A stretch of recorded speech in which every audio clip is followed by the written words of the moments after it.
Well, the porn and shit like that. I want to do all comedy. All comedy, yeah. I'm serious. I'm really going to change I want to change my name and get a whole new name out there. You're not going to be Will the Farter anymore?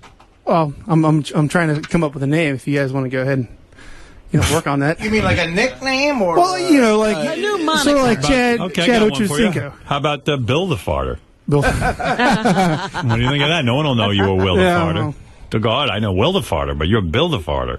Yeah. Well, yeah, I know for a while you started farting on the internet, and that involved you exposing your balls and cock, and a lot of gays were contacting you. They would pay you money to be in different poses and things. So it got into a weird area, right? What kind of poses would he get into? Yeah. Spread eagle. Yeah, they wanted you on. Yeah, or there's a lot of guys who have like different fetishes. They were looking at my feet. Yeah. And they got into that, and I was like, I thought these guys were just playing around. And then, then they start paying me, and I was like, whatever. Dude, you used to jerk off for guys too.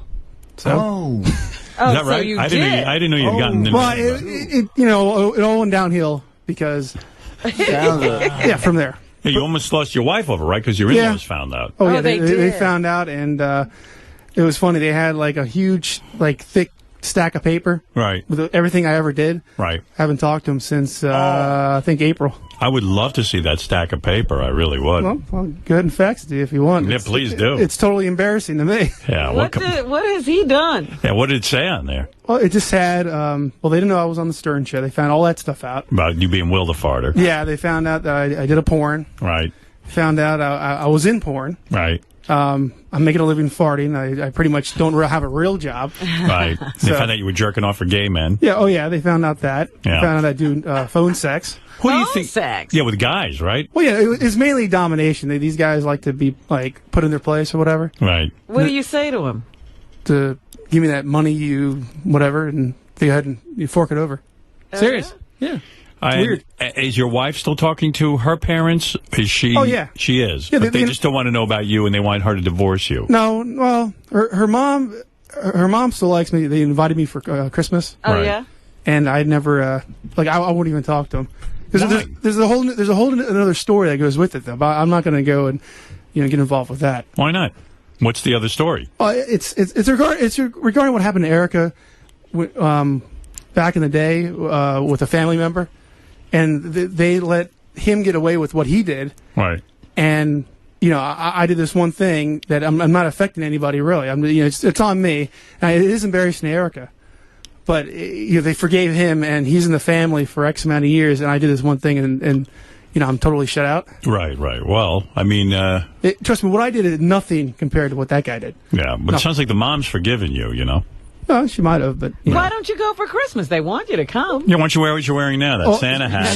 She might want me to come. She might want me to come, but her sisters and her father, I don't. Oh, I see. Don't you think you could win them over if you just tell them you can play the trumpet with your ass? I mean, that's no. I don't think Mormon families go for that. Right. Yeah, he's married to a Mormon. Yeah. It's very heavy stuff. So. Yeah. So you want to get out of porn. You don't want to be doing jerking off in front of gay men. So how's he going to make a living? He wants to be a full-time comedian. Honestly, I think because I did a few things I don't know if you, the Howie Mandel thing. What do you call it? Deal or No Deal? No. Well. Not that show. It was How We Do It. That thing. I was on one of those episodes. You want to How We Do It? Yeah. No. Did that. I did other things too, and it's I think I can. I think I can if I. Yeah, but the fact is that you make your money. Well, yeah. With the farting and spreading your asshole and letting guys jerk off and all that stuff. So. But how long has it been since you stopped doing what you did to make money? I mean, yeah. How long? 6 years. No. Well, when you stopped, right? Oh, no, I haven't stopped. No, you haven't stopped he's yet. thinking about it. No, honestly, listen, he's young and he's beautiful. I mean, what is he going to do? I mean, these guys want to jerk off to him. 5 more years, I'll be toast. There you go. Howard, the other thing he does is he sells his soiled undies to guys. Is that true? No. Ooh. Yes, it is. No. You haven't done that? Never. Lie. Are you lying? I sold gear before. What's your gear? Well, gear, if I wore my boxers for I tell them I wear for 2 days or something, I send it out. What do they pay for something like that? That sounds wild. $100. $100. Yeah. Well, you can still do that, can't you? Oh, I don't want to do that anymore. I want to go to comedy. Seriously. Okay. You're making me laugh with this. Yeah. You say $100. Like, in other words, if you wear underwear, and I guess what, you have to get like shit stains on it and stuff? They just want to like smell my ass, pretty much. Yeah. So the guy else writes you and say, listen, I've been watching you on the internet. I love when you jerk off. Yeah. I love when you fart. Would you wear this underwear, and then I'll smell it while you jerk off in front of me? That's pretty much what they do. That's the idea. Yeah. It's the same thing. Like, I don't understand why guys want to sniff panties all the time. To me, that grosses me out, but I guess it's the same thing. Right. Yeah. How many pair of underwears have you sold? I don't know. 10? A lot more than 10. No kidding. Yeah. And you're not the type of... I mean, I look at you, no offense. I mean, you don't seem like a super hot-looking guy. Well, I'm not like trying to impress anybody right now, but I get honestly, I don't understand it. But online, I get like tons and tons of hits. Do you have a good body or something? I mean, I don't know. I don't know. I have no idea. I can't judge myself. Yeah. I always thought in my whole entire life that I was the ugliest kid in school. Right. But these gay guys are like totally telling me every single day I'm hot. I don't understand that at all. Wow. Don't you think this is a time where you should be trying to impress somebody on radio and TV? It's pretty amazing. Yeah, I'm not trying to impress anyone with my looks right now. I mean, well, you should be. Right. So what do? You clean up on the gay sites? I mean, what do you wear on there? Well, I wear like a hat, a tight a hat, tight T-shirt. Yeah. And there's a certain gay look you have to. Oh yeah, a lot of these guys they find it hot that I'm straight. Right. Yeah. I don't know. What kind of a hat? What's the hat? Just the hat. The hat just is like it makes an image. I don't know why. It's weird. I don't understand it. I don't know. Right. It's funny, you're in a business you don't understand. But it's working for. How much does he make? Yeah, I mean, I'm not going to say that. $100 for a pair of underwear, that's pretty good money, man. I don't. It is what it is. I don't know. Right. But I mean, can you ballpark it for us? Are you in the six figures? Five? No, it's not. I wish. How much would it take to jerk off a guy? Like, would you jerk off a guy? Oh no, I'll never touch a guy. Never. Well, what if somebody said to you, listen, man. No, no way in hell. Somebody says to you, $50,000 if you just jerk me off. No.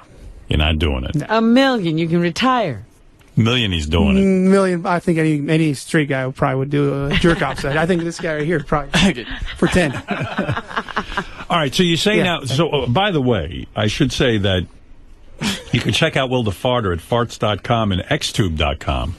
And I understand you even get paid if I just mention xtube.com a couple of times, right? Yeah. Every time it's said, you get paid money? Supposedly. Yeah. All right. Well, I hope it works out for you. Yeah. Are you on this, xtube.com? Yeah. You are? Yeah. All right. So what are you going to do for us today? Are you going to play the trumpet with your asshole, or are you going to... This idiot forgot the trumpet. Well, what? No, I got instruments. My wife, she packed my bags, got on the train, left. And but don't you think that's something you should take care of? I mean, it's your career. Yes, but she goes ahead and she, trust me, if it wasn't for her, I wouldn't even be existing right now, trust me. Okay. I'd probably be still in my car in 2001 on the side of the road somewhere. You were homeless for a while, right? Yeah, I was. It's hard to believe. And look at you now. I was, honestly, I should write a book, just put it like that. No, you shouldn't. All right, but Will, go ahead. Yeah. Let me see what you're going to do there. You going to play the kazoo? I'm gonna play the kazoo, but a long story. This kazoo is not the same one I was using. Okay. And it the first 3 times it worked perfectly. After that, it's very hard. You have to get it in just right.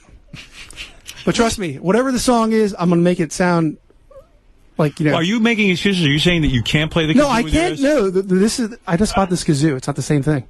Okay. It's a brand new one. Well, why wouldn't you bring in the kazoo that works? Because the top fell off. Oh, my God. Okay. So why wouldn't you practice with a new kazoo? I was practicing in there. All right. All right. So here. What do you want to do? Please tell a longer version of that story. Yeah, that's fascinating, but we don't have all day. All right, now here you go. Go ahead, tune up. All right, that's Will farting. He's blowing out some air. Now he's got. Is that in, right? Yeah. Yeah. I would know. You're asking me what end it is? I think it's I don't think it's working, Will. Those are just bars. Oh, my God. What is it, Will? I just got a mouthful of that. Oh, dude. All right, he's playing the kazoo. All right. Well, Will. Hold on a second. I don't mean to burst your bubble, but... Will, I don't mean to burst. Will is on his back. He's in his underwear. His legs are spread open. And he's farting. And the two guys holding the mics, Richie Wilson and our own Will Murray, have almost... Oh, this is awful. they can barely breathe. They're getting sick. Usually it doesn't smell that bad, right? No, not really. Yeah. but I think jalapeno... Well, don't want to show you my balls, but... You could taste it. Onions. Yeah. What did you eat last night? Went for Mexican and had about 4 huge jalapenos. So... How considerate. Are you guys smelling it over there? Awful. Yeah, it's right. You can smell the jalapeno? Wow. Vile. Look, today's not a day to try and impress somebody. All right, what else are you going to do? I'm going to blow bubble out. See, this is another thing. That you either blow it just right, but I have actually three farting bubbles around my apartment. I know you just tried to play the kazoo. It didn't work out. We didn't hear any kazoo. I know. I'll send you guys a link. I'm telling you, I can absolutely do it. No, I'm dead serious. This is a shitty kazoo. Okay. Well, buy a good one, for God's sake. And now you want to try and blow a bubble out of your ass? Yes, and this should work. All right. Give it a shot. Here's Will the Farter. For those of you who have Howard TV, you'll actually see the bubble. I'll explain it to my radio audience. And, oops. All right. Now, why do you do that? Why don't you just... What do you... I have to arm it. You have to arm it. Have we got a bubble? Not yet. Hold on, Robin. What's your rush? I'm hearing a lot of noise over there. Yeah. All right, here he goes. Right. Now, he doesn't have... Where's the thing? The thing that actually makes the bubbles is not on his ass yet. Now, I think it's going on his ass. Here it goes. Here it goes, Robin. What is he doing? Wait, what happened? Nothing. Nothing came out. Here, he's going to dip into the bubbles. He's dipping into the bottle. And now... This is the funniest he's ever been. Here you go. All right, he's clearing out. The bubble thing isn't... The bubble stick, if you will, is not on his ass. Here we go. Now it's on. You should see it. What happened, Bill? Oh, here, let me do this way. Strike 2. He did it the wrong way. He didn't prepare. Why wouldn't you prepare? Oh, you see my balls or something? No. I'm surprised you brought your ass. All right, he's clearing his apparatus. Now he's going to hold it a different way. Here we go, Robin. Okay. Oh, there it is. Now you're talking. All right, he got a bubble out. Now you're doing it the right way. Yeah, I guess so. Yeah. Why wouldn't you practice that? So you know which way to hold the bubble maker. Well, why wouldn't you practice that so you know which way? I'm telling you, you have to do it just right. Okay. Right. It's hard to do. All right, go ahead. One more if you would. One more bubble for Robin. You see, the force just pops that seal, I guess. All right, go ahead. If you were on America's Got Talent, they expect you to get it right every time. Oops. All right. Oh, here we go. Oh, here we go. Now he's ready. Now he's ready. This is it. All right. Oh. Well, the thing is, I need the right mixture, and then I'm dead serious. No excuses. What you need. I'm sorry, no excuses. Why wouldn't you bring the right mixture? I don't understand you. I mean, I love you, and I think you're one of the most talented guys I ever met. But why wouldn't you bring the right mixture? Well, I'm saying that I don't know what this is. Just bring your bubbles. own stuff. Yeah. I know, but this is the thing, though. Well, you're dropping the ball. This is what? All right. This is the thing. Well, this is the bubbles that I use this whole time. Yeah. And it's like, what you happened? have to hit it just right. Obviously, you saw. So try one more time, and that's it. And come on, I don't want to see you fail here. Well, I didn't fail. I got one bubble. You got one bubble out, and the kazoo That's didn't not work. really Complete failure. If you notice, he blows out air before he puts the apparatus to his ass. No, he blows in air. Yeah, well, I guess that's what's going on. I don't know what's going on. Here we go. Here he goes. You know what happened Did before? you see anything? He's got the apparatus. Here, I know what I got to do. What? What do you Do got? that. I think that's what happened last time. All right. Go ahead. Oh, jeez. Well, unfortunately, that was a dud also. I really wanted to hear Jingle Oh, Bell. you can hear Jingle Bells, that's for sure. Oh, yeah. That's going to work out. Oh, jeez. Did you just shit your pants? No. Well, maybe something came out. I don't Shit know. your pants, shit your pants. Is it true you once had a disease that you shat your pants all the time? It wasn't. It was more of I had a colostomy bag. No. Listen, when I was younger, I had a colostomy bag. Yeah. And after that was taken out, for some reason, I don't know what it was, I shat myself up until I was 15. So up until you were 15, 15. you would shit your pants every day. Swear to God. Wow. It was something that I really I had no control over. And you would go to school and shit your pants? Yeah, and that's why I get so pissed off, because I'm thinking my whole entire childhood was all fucked up. And it was all the way up until then. So I pretty much lost 15 years. So when you were in school, in other words, what you're trying to say is you would shit your pants and the kids would shun you? And Absolutely, yeah. you had no friends? Yeah. Well, I had some friends, but it's hard to be friends with the guy who shits his pants every day. And what happened at 15 to make it stop? I had a really bad kidney infection, and for some reason that triggered it. I don't know how or what. But all the kids knew you were shitting your pants. Oh yeah, they all knew. What, you'd be sitting in class and couldn't you just say, I have to go to the hot... Well, I wouldn't shit myself on purpose. Right. Just came out. Yeah, it just came out. Did you wear a diaper? No. And did you? And what would you do? Would you run out of the classroom and wipe yourself, or would you just sit? I would wait till. No, I think what it was. It wouldn't happen until the very end, and I'll just go home and. So you would sit in class and then walk home with shit in your pants? I couldn't explain it all the time, So, but no, not like Beetlejuice. Nothing like Beetlejuice. Bad parenting. Well, that probably had a lot to do with it, actually. So, did there come a time when you'd be in a class, let's say, and there's an hour left in the class or a half hour left in the class, and you just sit in your own shit? Pretty much. Yeah. Were you ever called up to the blackboard at that time? No. But the smell, I know there are guys, like at my gym, when guys shit, it stinks. So there you are sitting in a classroom with a shit in your pants. I imagine the whole classroom would smell. I don't think that it was like that. Like honestly, a lot of those years are totally blocked. Right. For obvious reasons. But I remember I can imagine the kids laughing. The locker room, that was the worst. Right. What would happen there? Well, they would just know. I would have to go change and get in my stuff, and there'd be a shit in your underwear. Well, they would just see it, and it was like I don't know what to do. They would see the shit. Well, it's like I couldn't bring extra clothes. Right. No. And did you ever talk to your mom about it? Did you ever say, "Mom"? Well, no, honestly, that's where a lot of the shit happened. What do you mean? Like I'm saying, that's it, instead of helping the problem, made the situation worse.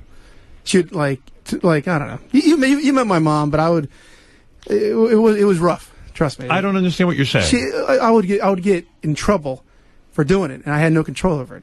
And you said to your mom. So she'd punish you? Yeah, it would punish me, and it'd be abuse and all this. She wouldn't take you to the doctor and say, "My son shits his pants every single day." They couldn't explain it. They had. Wow. It was just something, and it's just not me. Was there ever a class where you're walking along and shit falls out of your pant leg? No. No. Why do you say no? I mean, that seems totally legitimate. No, it never ran down your leg. Never. So it was like a hard shit that would just sit in your underpants. It's not like I would be sitting in shit all every hour. It would be like at the very end, like let's just say fifth period or whatever. And how many periods were there? 8?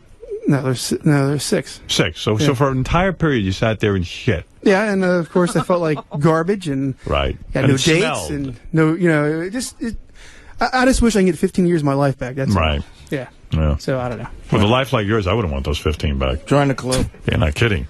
So it's amazing your name wasn't Will the Shitter, not Will the Farter. Well, maybe.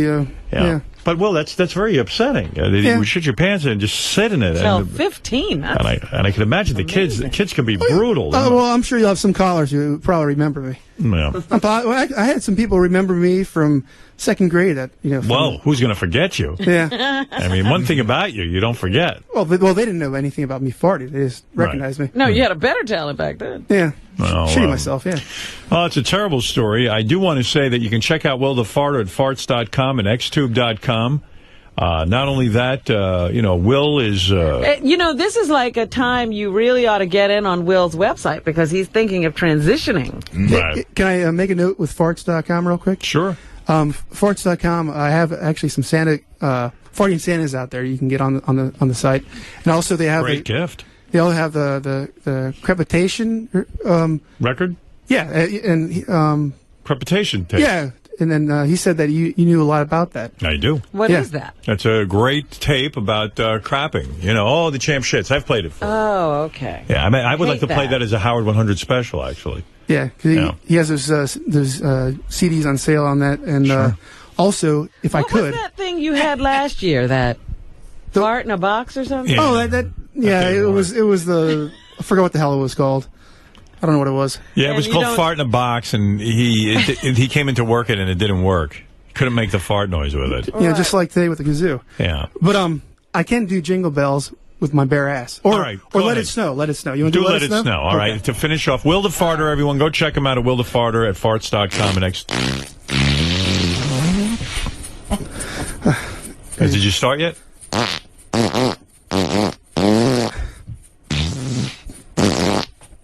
What song is this? Why don't you sing it with me? Why don't you hum it? What's the song? What song? Let It Snow? Yeah, start humming it, and I'll continue. Let it snow, let it snow. Well, we finally kissed goodnight. Well, how does that song start? Well, the weather outside is frightful. Well, the weather outside is... Well, why don't you sing it? Well, Start us off. I don't even know to hear it. All I have to do is hear you guys singing it, and I'll fart along with All it. right. Oh, the weather outside is frightful, but the fire is so delightful. And as long as there's no place to go, That's hardly let it snow, let it snow, let it snow.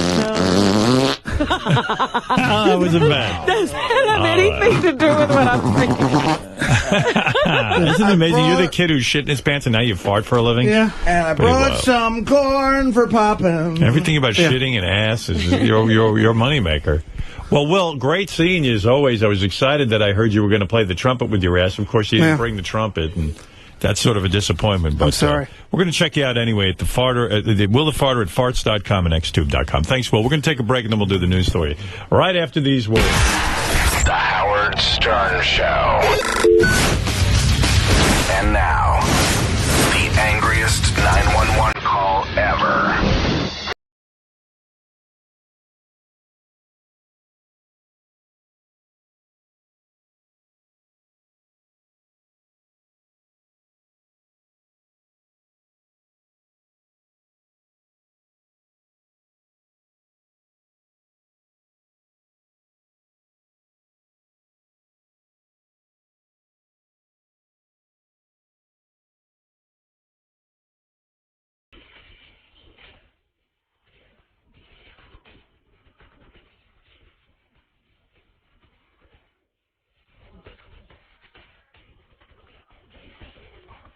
Okay, do you have a hammer with you? Or I'm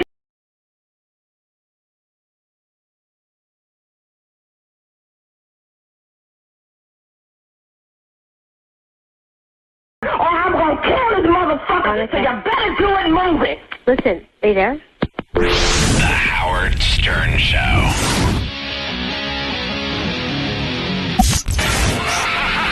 The Howard Stern Show.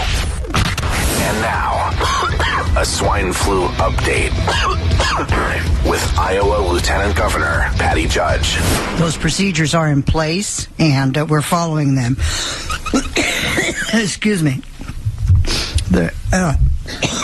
Just as Governor said, I do not have a... I think I'll just quit and turn this over to Tom. The Howard Stern Show.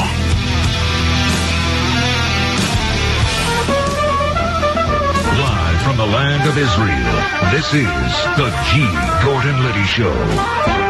Here at Gush Katif, deep in Gaza. All right, ladies and gentlemen, we're going to go directly to these wonderful patient people who have been holding on the phones. And first up, from Brooklyn, New York, Shlomo, you're on the air. Shalom to you, Mr. Liddy. Shalom, shalom, Shlomo. Shalom to my family as well, and I have some in Gush Katif. Ah, your family is here. Yes. Wonderful. Very good. It is an honor to speak to you. Well, thank you, Shlomo. It's a privilege to speak to you. How may I serve you today, sir? Well, unfortunately, my brother was captured by Al-Qaeda. He was in Israel, and he escaped, and he is here now with me. Well, that's wonderful.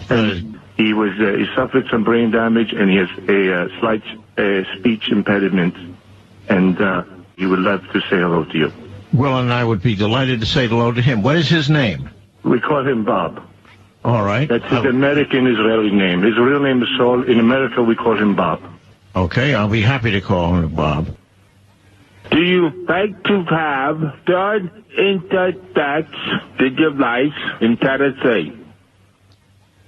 I'm not sure I understood you, Bob. It's so that you don't step up by tender doors and two up on the bay. Okay, is it true that I once stood up someplace? Yeah. And where was that, Bob, that you were asking me about? Did you tell you were caught in a doll room, dollwood? Bob, I'm having difficulty understanding you. I just want to say congratulations for escaping from Al-Qaeda, and shalom. God love you. Shalom. Enough fun. No more fun. We've had too much. Now it's back to business. Like in school, you have a little bit of fun, and some teacher go, no more fun. I was listening to the Tiger Woods, Elin Nordström. Elin Nordström. I was listening to his wife's Elin's phone call to 911. Have you heard that yet? No, I haven't heard the actual. Yeah. It's pretty good.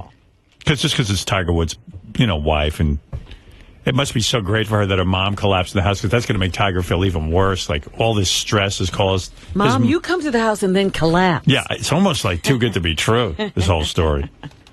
They were wheeling out the mother-in-law on a stretcher, and Tiger Woods was probably like, oy vey, there goes Nike, there goes Adidas, there goes this one. Gatorade gone. Gatorade, Cashman Tuckis, oy vey. Oy vey, oy vey, oy vey. He must be doing the oy vey dance. Oy vey, oy vey, oy vey, oy vey. So she gets on the phone to 911. It's just kind of hot that it's his wife. It's fun to listen to. Oh my God, Fire rescue. Wee, more fun at Tiger's house. What else could go on? Not that house again. Yeah. Oh, no, we can't go back there. Did we just pick up your husband? You were chasing him around with a golf club? I don't think there's ever been a bigger example of a complete meltdown. Like, of a person's life. A collapse. A complete collapse. 911, it's us again. Oh, no, not you again. Yeah, it's us. Do we need to just put a hotline in your house? Yeah. You know what's funny? People think, like, my life should be like right. this. Or Artie, even. Artie isn't this bad. Right. That was even the hypocrisy of the whole FCC thing. When the FCC was after me, it was like, the FCC was after me for sex. Meanwhile, everyone's having, look what's going on out there. Yeah, they're after the wrong person. Tiger Woods is out there fucking anything that walks on 2 feet, and he's I mean, my God, the depravity that he is up to. I mean, he is way out there. The old cliches still apply, like, but I love hypocrites. Yeah, but I love how we pretend like none of this is going on. That's why we're also, everyone's so shocked. Meanwhile, 99%. Well, they wouldn't be if it was you. The shock is that you live a pretty pristine life. Yeah, that's bumming everyone out. The FCC only wanted to catch me doing something weird. Oh my God, Fire rescue. Okay, hurry up, my mom just collapsed. Okay, calm down, okay? What is the... Calm down, sweetheart. You're used to this. Come on. Come on. Wait. You guys haven't figured out what's going on yet? Address. And is she breathing? They're coming, okay? Calm down for a minute so I can understand what's happening. Calm down. My husband fucked everyone. You say your husband fucked everyone? Yes. My mother. Say your husband fucked everyone. Everyone! I open up the paper every day. Well, calm down, honey. I only did him once. Even the 911. How did you find out about us? You can't. In the bathroom. Is she breathing? What do I do? Is she breathing? Yeah, I just ran to the phone. Hold on. Okay. Hold on. Gary thought it was odd that Tiger Woods still had phones that were hardwired. I go, dude, I have a hardwired phone. Yeah. Everybody has wireless phone in their house. I have a hardwire. Yeah, me too. I don't want to know why you should have a hardwire. Because you want all that radiation shit. Well, not only that, when the power goes off, usually those cordless deals, they don't work. Well, they all don't power work. Outage. When the power outage, they all go off. No, but actually a real phone will work if there's Really? a power outage, yeah. Not in my house. I got some fucking old equipment. Calm down. What's going on over there? What is it going on over here? It's like Cirque du Soleil. Everything's crazy. You can't swing a dead cat without hitting the floor. My husband fucked. What's going on there now? All we need now is clowns. Give me a break. Weren't you the lady with the golf club the other night? My mother, knock her out with a golf club. You know how to do it.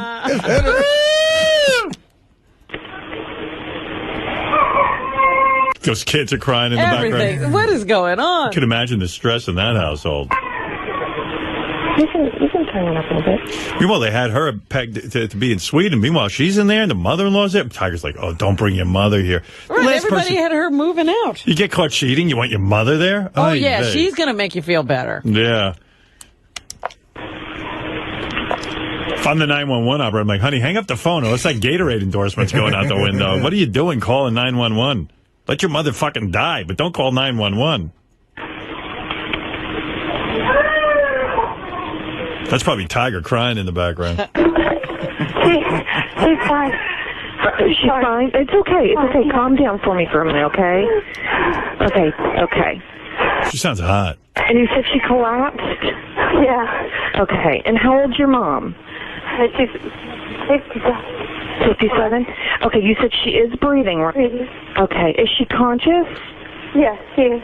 Okay, can you tell... What are you wearing? I mean, can she tell you what happened?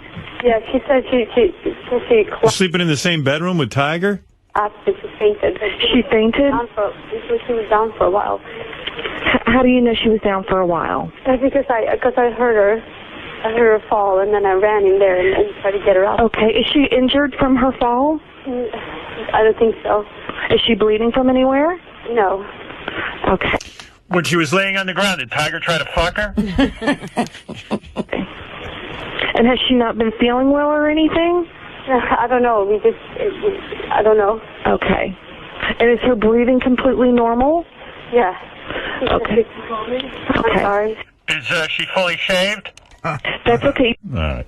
Anyway, so that goes on and on. She's suffocating on my husband's cock. Yeah, wouldn't that be funny if Tiger started banging his mother-in-law? Right. That's why... She was laying down. I don't know. Looked like she was coming on to me. What am I supposed to do? Bruce, you're on the air in Boston. Morning, Howard. How are you? Would you say when this is all said and done that he'll be the biggest John in history, pay the most amount of money for any pussy ever? Well, here's the sad part.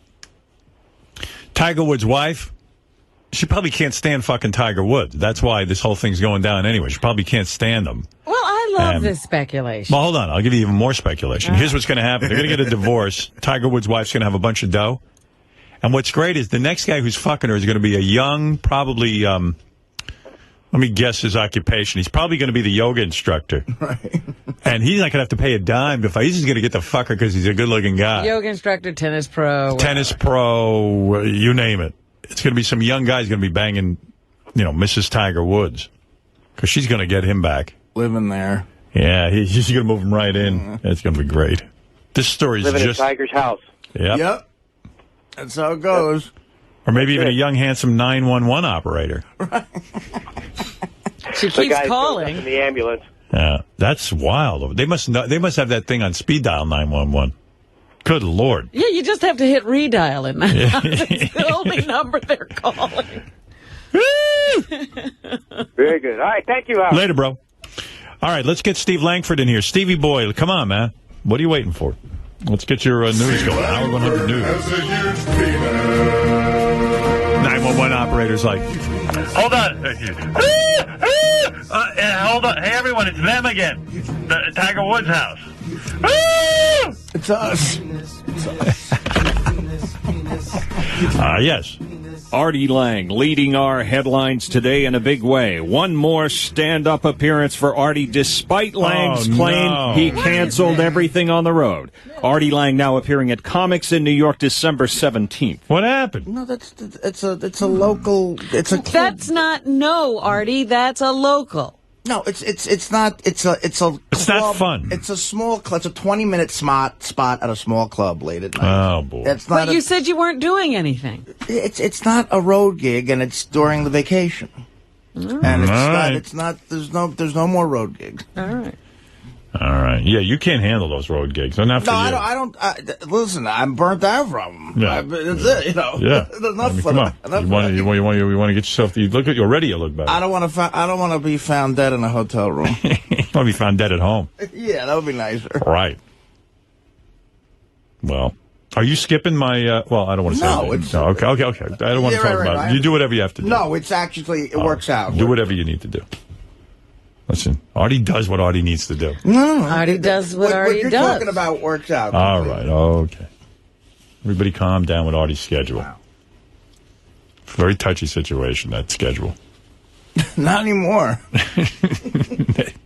We took Artie off the road. It's a clean sweep, brother. That's right. All right, what else you got? Meantime, Artie being recognized by Time magazine. Number 4 on the top 10 awkward moments of 2009. Artie steals Joe Buck's show. Hey, and website Deadspin nominating Artie Lang for Sports Human of the Year, calling his Joe Buck live appearance one amazing transcendent moment. There you go, Artie. Time magazine? Wow. Good for you. That's hilarious.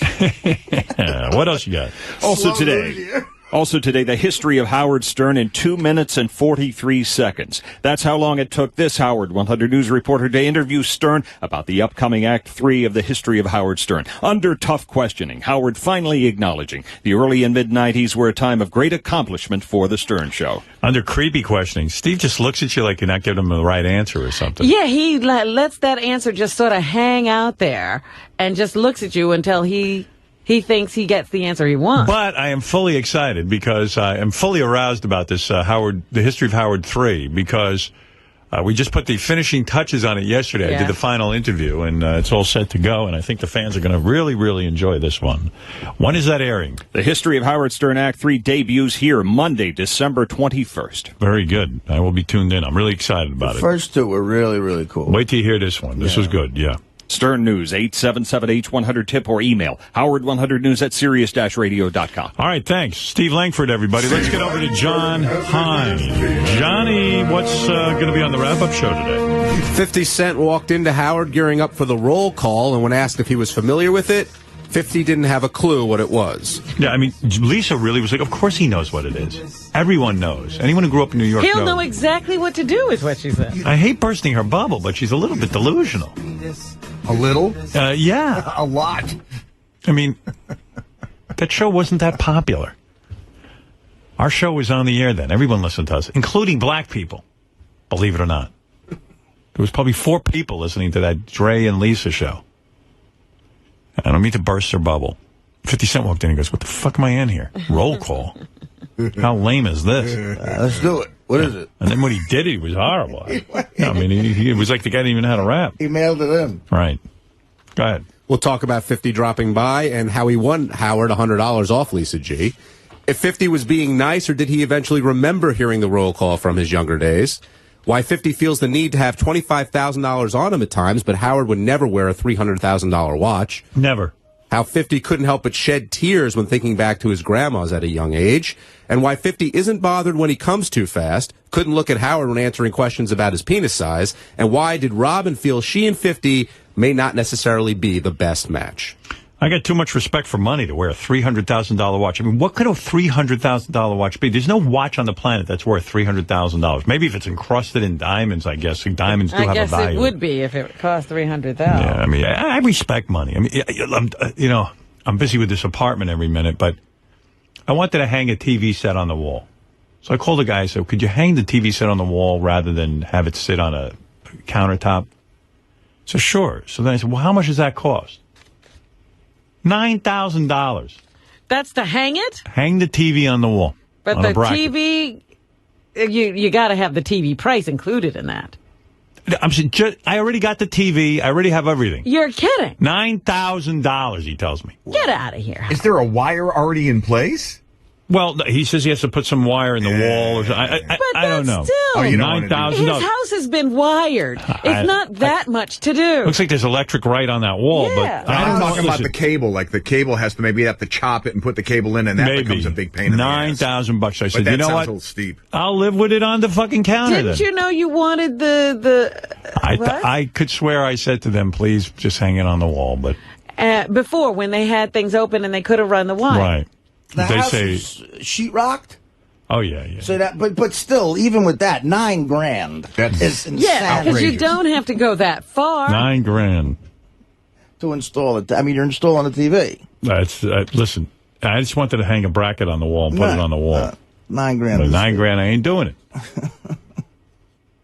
Howard. Then I want to put new glass in my shower. Right. How much is that? 40 to 50,000. Get out of here. Yeah. You're So I making said, this I up. swear to God. So I said, okay, forget the glass. I'll bathe myself in the sink. Wow. So I just said, forget it. 40 to 50,000. I said, people buy a house for 40 to 50,000. In Detroit, you get 3 houses. I mean, you're not kidding. By neighborhood. To put new glass in the shower, 40 to 50 grand? I said, you guys got to be kidding. I said, forget it. I'm sorry I asked. I don't know who you're talking to. I'm talking to the same guy Rockefeller uses. I guess so. 40 to 50 grand for new glass? I said, forget it. I'll just stick with what I got. I don't like my shower. It's clear glass. Yeah. I feel like when I'm showering, I can see my fat ass in the mirror. I just want to be in a dark room when I shower. I don't want to see my body. You're catching a glimpse. Yeah, I'm not fucking, Sylvester Stallone. I know what you're talking about. Yeah. And the one thing I hated about my bathroom when I met with the guys, when I started to fix up my apartment, Yeah. my old shower was this big round glass shower. I saw it once. Yeah, and I feel like I'm on display, like a hamster in a cage, and I'm showering, and I don't have the greatest body. I don't want to see that. And even the guys designing my apartment said, this is a stupid-looking shower. So I thought we had this discussion, and then there I walk in, they put in the shower. Yeah. It's a big, Still clear glass? Clear square box instead of round. So now there's mistakes. Now, for 40 or 50 grand, I'm just going to shower in a blindfold. I'm going to blindfold myself in the shower. I swear to God. You have no idea what it's like. Like, the lights are up, and you have those fluorescent lights, and then you're in this box like a go-go dancer. Right. And I look in the mirror, and I go, oh! I mean, it's just hideous. So I wanted a nice closed-in shower, That's what I discussed just with some him. frosted glass would help. You're not kidding. But in order to put in this new glass, 40 to 50. I said, I never heard of such a thing. Where are they getting these quotes? I don't know. This is crazy. Crazy. I'm saying, you got to come over. I don't think it even costs that to build a shower. I'm talking about either. tiling, everything, and plumbing. That's what I'm saying. And fitting like all the drains and So I everything. said, are you guys even if punking you me? did the plumbing. I said, is it because I'm on the radio and you think like, no, that's what it costs. Maybe. That's what it costs. A lot of times, yeah. It takes a week, they said, to put in the glass. I go, a week? Well, the glass has to be cut, I would imagine. But I already got that, eh? What? What's this, laser cut? I don't know. Well, you could have the glass etched. That's what I'm thinking of doing. I'm thinking of, you ever get your windows tinted? Well, yeah, I'm thinking of doing that. Well, get it etched, though. That'll be I'm pretty. just bringing in a window tinter. This guy used to do on my, remember I had that Corvette? I had all the windows blackened out? Right. Black out your shower. I'm going to take a fucking magic marker and black out my shower. I mean, it ain't that hard. I'm doing something. See my fat ass in the mirror across the way. Because, you got the medicine cabinet across the way. And then and it's got a big mirror. Big clear glass. And then you just, look at my ass. I mean, 50 grand, you're talking about an addition on a house. Yeah, exactly. That's why I said, what happened here? This is why I don't understand. So I can't afford it. Draw Brad Pitt's ass on it, on the glass. And when I look around, I'll see that. You know what would that's when it sucks if they think you got money and they try to intentionally do that. That's like all integrity out the door. And then when I go, well, forget it then. Then they look at you like, oh, you cheap bastard. I'm 50 grand. Well, cheap bastard. Okay, Hey, come back at me with a better offer then, man. No, forget it. You're fucking with me. I'm not fucking with you. I give up. I just said forget it. Forget it. I ain't doing it. Rather send it to John Hines' kid for the bat mitzvah. All right, what else you got? Thank you, by the way. You're welcome. Very generous. Very generous. Absolutely. $17,000 I had to send this kid to get out of that bat mitzvah. Did you get her thank you note? Yeah, I did. Nice kid. Nice kid. John Hines' girls are well behaved. They stand a shot in life. Yeah, you get. They're not spoiled kids. They seem to be doing the right things, paying attention to them and such. Yeah, I notice a lot of people don't pay attention to their kids at all. They have them, and who has time? And they drag them around, but they don't really look at them. Sure, once you have them, I mean, you can't be expected to be looking at them. And some kids are hideous. Oh, kids are not nice. They're disappointments, really. Yeah, honestly. But John's doing a good What's job. that great line? In Easy Money, he's the photographer, and there's a baby. Rodney? The parents go, oh, he's got my eyes, he's got my nose. And Rodney's like, yeah, he's got my sympathy. All right, what do you got there, John? Well, the farter had no trumpet and couldn't get a sound out of his kazoo, but he did blow one bubble and accompany Robin on a holiday chorus of Let It Snow. We'll discuss Will's latest appearance and how Howard is fascinated by his talent, how Will's childhood struggle with shitting his pants shaped his future, why Will had to sell pants that he's farted in order to get by, and why would Will show up to perform with the trumpet without actually bringing one along. Right. Plus, Howard is offered as an answer on Family Feud's Being Rich Doesn't Make You Better looking list. Someone is calling Howard's apartment late every night, but Howard has the ability to just let it go and go back to sleep. Sure. JD is here, medicated and happy, but Howard doesn't like the advice that Ralph is handing out. Jackie is upset with Richard Christie for pulling clips from his performance in The Wicked, and everything else that happened today we'll talk about on Wrap. All right, John, thank you. Look forward to the wrap-up show. And Robin, it's time for news. Robin's got a doctor to study her poop. She's got too much money and big black boobs. Ain't no therapy to cure that loon. Robin's got too much money and big black boobs. I have big pendulous breasts. That is not funny. There was a new one that was good, too. I think this was good. I'm not sure. Don't say two. That one wasn't good. Go Robin, it's your back door. Go Robin, it's your back door. You find me in your bud, busting out a nut. I'm gonna make it last, tearing up that ass, all in the behind. Fuck you till I'm blind. Now come give me your bud, your clip, I'm gonna rush. You find me in your bud, busting out a nut. I'm gonna make it last, tearing up that ass, all in the behind. Fuck you till I'm blind. Now come give me your. It's the new 50 Cent song. Wow. Yeah. What do you have? Oh, my goodness. That just unnerved me to the point that I don't even know what to say. Can't even do the news. What do you have, Robin? Come on. Well, Uma Thurman is single again, just for all of you guys out there. She'll be out looking for some love, I'm A couple of years ago, I was drunk and I was walking down the street in Manhattan. Drunk? Yeah, I was wasted. I was walking my dog. And then I saw her walk by. This is the last time I saw her. I actually saw her. I think I did. I think this happened. This wasn't like a hallucination? I don't know, but I think I saw her and she walked by in a winter coat and she said hi to me and I said hi and she looked real good. I'm not sure. Well, I was wasted. Just broke up with her hedge fund manager boyfriend.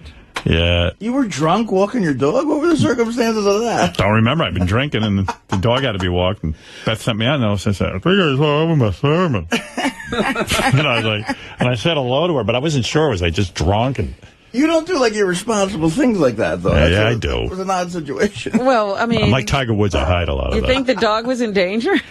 No, the dog loved it. Drunk walking around the city. And I remember it was snowing, too. Like a snowy kind of rain. It's a couple of years ago. And I remember just thinking, boy, she's a super attractive girl. But I think she thinks she's too good for me. Really? Yeah, I started getting angry. I'm an angry drunk. Or she thinks she's too good for me. Nothing was even said. She said hello. She did nothing wrong. She was cool. Yeah. Well, now she's available. Yeah. Mickey Rourke is getting married. Now that's funny. Surprise. That'll be great. The wrestler star, is getting married to his Russian girlfriend, a 24-year-old named Elena Kuletskaya. Kuletskaya? Yeah. No way that's not going to work. They're getting married next year, according to the New York Post. Rourke started dating Kulitskaya after she helped teach him Russian for his part in Iron Man 2. Wow. So, yeah, he's had no problems with marriage, so it should work out fine. She'll be wife number 3. He seems pretty stable, so he'll be okay. Surely. And Nicolas Cage is now, he's suing his former business manager because he doesn't have a lot of money around anymore. And apparently that's causing an ex-lover, Christina Fulton, some financial problems as well. She's now suing Nicolas Cage because of a breach of contract. Apparently, she says she's now in over $1.2 million in debt because of payments she's supposed to receive from Nicolas not being paid. Cage is suing his former accountant, Samuel Levine, for allegedly mismanaging his finances. He owes $6.3 million in back taxes. Nice. So, Nicolas Cage having a lot of financial problems at this point in time. Now, who do you think has sold more records in the past 10 years? What do you mean? Well, who do you think has sold the most records? Oh, who do I think sold the most records in the last 10 years? Well, I don't know. In the last 10 years. Yes, only 10 years. No, sometimes it could even be all time. Sometimes it could even be like the Beatles because they sell so many records that even for the last 10 years. But I'm going to say, I always read like Mariah Carey's had, I can't even believe it, but they say Mariah Carey's sold a billion records. I'm going to say Mariah Carey. And you would be wrong. Okay, who you got? How about you my were one very guess close. When you said the Beatles. Yeah. Because Stones. the Beatles, I think, are second. Oh. Is it Eminem? Eminem. Wow. Yeah, well, that was my has guess. sold the most albums over the past 10 years, according to the Nielsen Sound Scan. M, who released his CD Relapse after a 5-year recording hiatus, has sold 32.2 million copies, with the Beatles taking in $30 million in sales. Wow. So, there you go. Good for him. It's hard in this environment to sell any records. Think about the Beatles, though, man. It's still number 2. Yeah, that's unreal. pretty amazing. But they released a lot of product in the last 10 years, as a matter of fact. I tried playing that Beatles rock band over Thanksgiving with the family. God, do I suck at that.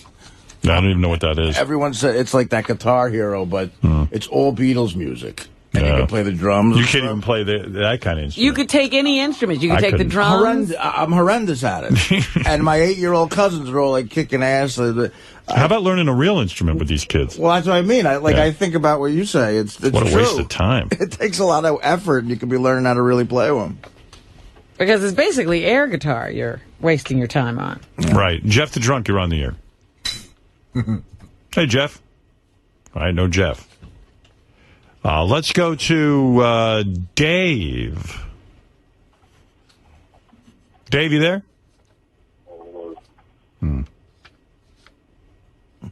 Let's go to John. John in Bayport. Hey, guys. How you doing, Howard? Listen, when you're thinking about re-signing your contract, how much thought goes into it about how your life is going to be with Beth if you don't pretty much have a job? Like seeing each other every day, seeing a lot more of her. Wouldn't that have an effect on your relationship, positive or negative? Hey, listen, I'm going to do what's good for me, and hopefully it'll be good for Beth. I don't really put much thought into that.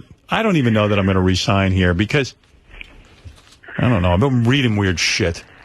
Reading weird I don't know, everyone was speculating on my re-signing, and I don't know. It's weird. Like I don't know. I haven't talked to anybody about re-signing. All right, thanks, Howard. Can I get a... Anybody with re-signing. I need to get out of this whole thing. The whole thing's a mess. Hello? Yeah. Hello? Yes, John. I don't know what John wants from me, Robin. I don't either. I don't know. Keep saying hello, and then I say yes, and then... No, Howard, how you doing? I just want to know, can I get a tour of the studio? No. No tours. Okay, thank you for your call. Put your foot down. The next caller gets a tour, not you. Not you, tough guy. You were trying to get me set off. What's your life going to be? In other words, I'm such a loser that I'm going to stay home with my wife, and she's going to leave me because I don't have a job. Is that the He's premise? been That was watching the Larry David show. Yeah, I don't care about the Larry Curb David Your show. Enthusiasm. The It's a reason piece of his shit. wife on the show supposedly left him was Yeah. because he wasn't writing Seinfeld anymore. Yeah, well, that makes sense. Because Larry David is a nebbish. Who could sit in a room with that guy and sit there and be in love? I mean, if that guy was sitting at home with me, I'd jump out a window. He's irritating. You know, listen, if my wife can't handle it, she can't handle it. You know, Larry David's a negative guy. He's complaining all the time. I'm a delight. Right. I'm a lot of fun. That's what I thought. Now, listen, I'm going to do what I have to do. If my wife doesn't love me anymore because I'm not working, that's pretty sad. If she don't want me home, then we're in big trouble. Your wife's supposed to want you home. I have a home, so I could be in it. I'm not looking to leave it. What kind of craziness is that? But yeah, that might affect my marriage, sure. Might drive her crazy. Every day, day in and day out. Guess who's home? Howard. Yeah, that might just drive her nuts. You again? But what she'll do is she'll go out and she'll eat some lunch, and she'll hide for a few hours. That's what she had to do yesterday. Hide? Well, you know, we got so many guys living with us now. They just live with us. They sit on my steps all day and hang out. That I told you when I was doing my house, I'd come home and they'd be eating by the pool. Yeah, I mean, yeah, you get like having fun. You know, and it's just like, you know, she said I couldn't take it anymore, so I said, "Where are you?" She said, "I'm in a restaurant, sitting at a table by myself, eating." She said, "I'm not even hungry." Right, you don't come home, Yeah. and when you come home, they're relaxing in your place. So that's that. Things are going great. But I don't know with all this re-signing. And then I read Mel said somewhere, Howard is going to ask us for more, and we're going to... I don't know. It's making me cuckoo. What do you mean? He said what? I'm preparing for a negotiation, and Howard's going to ask for more, and we're going to offer him less, and he's going to want to work less hours, and we're going to want more hours. And So the next thing you know, I'm getting 50 articles in the paper about how Sirius isn't going to offer me more money. Times have gotten bad. It's just too many people talking. Why are they negotiating in the press? I don't know. I don't know what's going on. I'm not negotiating with anybody. I don't want to negotiate. A good idea. I don't even care anymore. It's fine. I don't need to be here. What? If I remember the quote, I think it was, he's looking to have you to work more for less. Work more for less. Great. Why is that being said? They want me to work more for less. Yay! So you know how the press interprets that. Right. The head of the company wants me to take less money. Isn't that exactly why Oprah left? Yeah.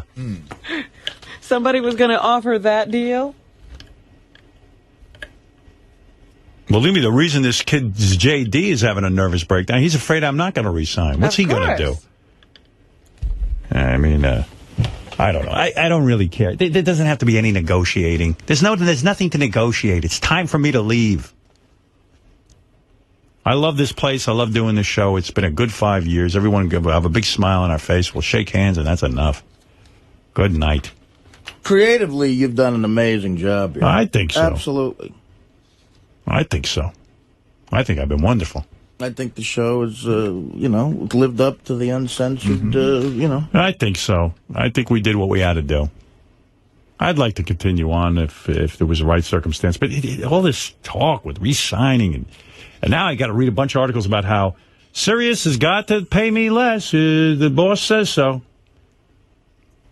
What? Well, I'm worthless? Now I'm worth less?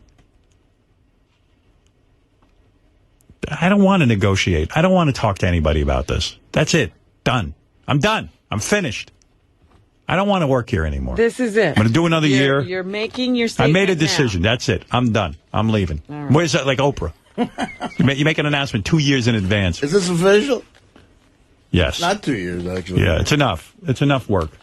I've done my work. I've conquered everything. That radio, you put me on the radio. Yeah, you put me on the terrestrial radio. I'm number one. You put me on this thing, and millions of people came. That's it. That's a good way to go out. It's enough already. Sit here all day with this shit. I mean, what is this? I mean, is it true you're going to have to you take less? Yeah, because I'm a loser. And poor Artie's not going to survive another contract. It's time for him to get the fuck out of here. I can't sign again. This son of a bitch looks like he's half dead today. No offense, Artie. Son of a bitch. I mean, my God. Why do you gotta call him a son of a bitch? Well, I'm angry right now. I'm taking it out on Artie. Usually it's 3/4 done. No, he's all right. He's going to be fine. We're going to get him out of here in a year. I just burnt myself out. Brother, just hang in there for one more year. It'll be. Get out and you'll sit there with your mother and your sister, and they'll get a help rocking chair and sit on the back porch. You'll all stare at each other all day. Do you really worry about the people here, though? I mean, is that? I'm worried about you. We worry about you now. I mean. No, I don't worry about anybody. You. Worry about later. We worry now. I mean, on a financial level with some of the Sure. Poor JD. Kid's having a nervous breakdown. It's making him sick. Right. I'm worried about you. I don't think you're going to last the whole nother year. Don't worry about it. You're going to make it through the next year? I'll be okay. We'll see. I'll be okay, man. I don't know. I don't want you worrying about me. Oh, yeah, it's too late. I'm thinking of leaving just so you'll live. You got a lot on your plate. Too late. You got a lot. If it got you ain't re-signing, right? I mean, you're not going to be able to make it. You're putting it all on me now? Yeah. Are you resigning? Let me ask you a question. Am I resigning? Tomorrow, let's say I'm fast forwarding a year, okay? I got to ask my doctor. I mean, really. You got to ask your doctor. You're not going to be able to do it.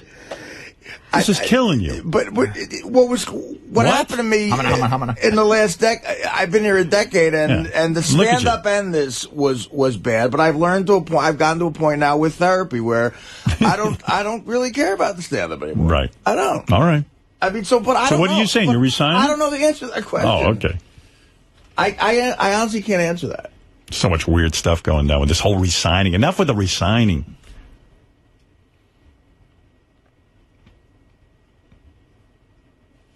You know, Scott Greenstein went up to Gary the other day and said, do you think you could do the show on your own? Oh, stop Without it. Howard? Could everyone Stop get together? And I'm like, that's so tacky. No, like, he didn't do that, did he? Yes, he did. Come on. Yeah. You're telling tales out of school. No, now. I'm not. Howard, he didn't do that. He didn't? No. What did he say? I don't want to get into it, but he didn't say that. What did he say? I'm not going to say. All right. But it wasn't. I promise you, it wasn't that. Let's get into it. Let's have the big negotiation. No one has to do anything psychologically with me to bother my people. Yes, everyone is fully capable of carrying on without me, and they will carry on without me. I don't need to be here. Can I just say one thing? Gary, it's your show in a year. The Gary Show. Tune in. One of us can afford to not work here anymore, and I ain't one of them. Well, I don't care. I've had it. Come practice now and let me out of here. Come practice your show.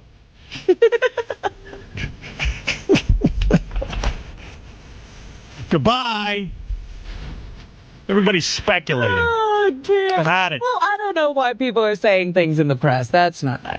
Well, it was actually sort of a compliment, but then the papers interpret it as, Sirius doesn't want to pay him. Howard Stern. You know how many fucking news things I had to sit through? Howard Stern better get ready, and he's going to have to be like the rest of us. He might have gotten paid a lot of money the last time, but his boss is saying he's going to be getting paid a lot less. They misinterpret it. That is my point. Don't say anything to the press because it leaves it out there. I don't ever talk to the press. They don't write positive things to get headlines in self-papers. I never talk to the press about the people I work for, the people I work with. It's nobody's business. I keep my mouth shut. Then listeners are calling me. When someone cancels a subscription, they get a survey. Are you canceling because Howard Stern doesn't do a good show? I go, what is this? Don't ask what's going on around here. Doesn't do a good Guys, show. you don't have to do. I'm out the door. You don't have. This is enough to drive me away from here. You don't need shenanigans with me. I'm a straight shooter. You want to hire me? You come to me and you say, "Here's what I'm paying you." You don't want to hire me? You don't have to do any shenanigans. I'm a straight shooter, and I'm too fucking smart for this stuff. That makes me sad. I mean, come on. What's going on here? I'm done. It's enough. Howard Stern signed a $500 million contract with Sirius Satellite Radio back in 2004, promising to change the world. But these days, the reality is companies are cutting costs, and Sirius's cost-cutting measures could mean that the king of all media's next deal won't be quite as sweet. Bloomberg's Michelle Steele takes a look. Howard Stern's never been one to mince words. It's dangerous to shut people. It just gets a whole psychology going. Listen, I'll tell you what Howard Stern's thinking, since I happen to be him. I'm thinking it's enough. There's nothing to negotiate. Done. And Artie's got to get out of here. Well, now you got your answer. Yeah. Guy's head's going to explode. You're going to put the boulder on me. That's right. Doing it for you, pal. You know what I'll do? You know where I'm going? I'm going to sign with a radio station where the stock is 75 cents. So I can make some money. What do you think of that? What do you think of that? Hey, dude, I got options. My strike price Good for you. $6. Give me your options, because I ran out of toilet paper. You got to be kidding me with all these shenanigans. I mean, Artie, in a year, Artie won't physically be able to sign his name to a piece of paper. You're drooling. Yeah, I mean, what are you talking about? Re-signing. You have my permission to sign. Right. He's going to need power of attorney. People will be stealing my money. He's going to need a power wheelchair. There's nothing to sign. Yeah, he'll be in the Scooter Olympics. Right. People can always be straight with me. There's nothing to talk about. Well, do you think there's actual shenanigans being planned? There's no shenanigans. Listen, it's very simple. This company will do fine without me. I told you, this is a terrific service, a terrific company.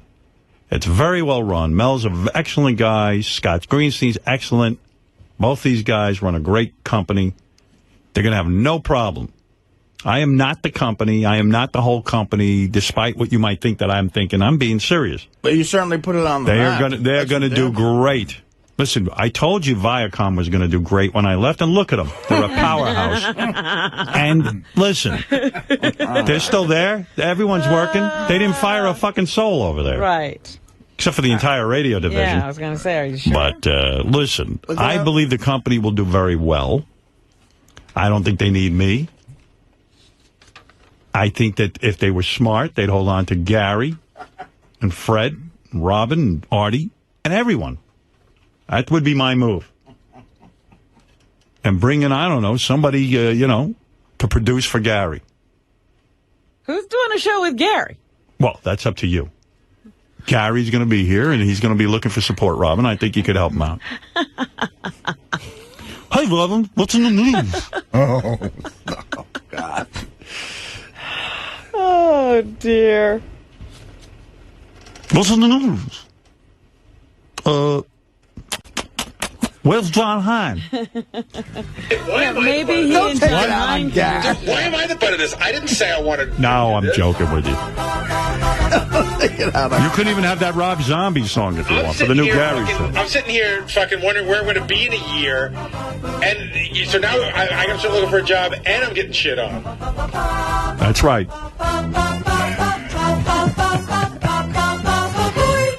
Listen. Stressing me out, bro. Time for you to branch out. You know what? If it's time for me to branch out, I will. But all right, just calm down. I'm in a bad mood. I know, just tell me. I'll live with it. Wolf on the phone is Madonna's sister. Oh, yeah. I made that mistake in '89. Well, Sirius can keep everyone but Will and Jason, because I need them to garden at my house. I need when I do the rhododendron. You can have my space helmet. What is it, Ralph? Hey now. Hey now.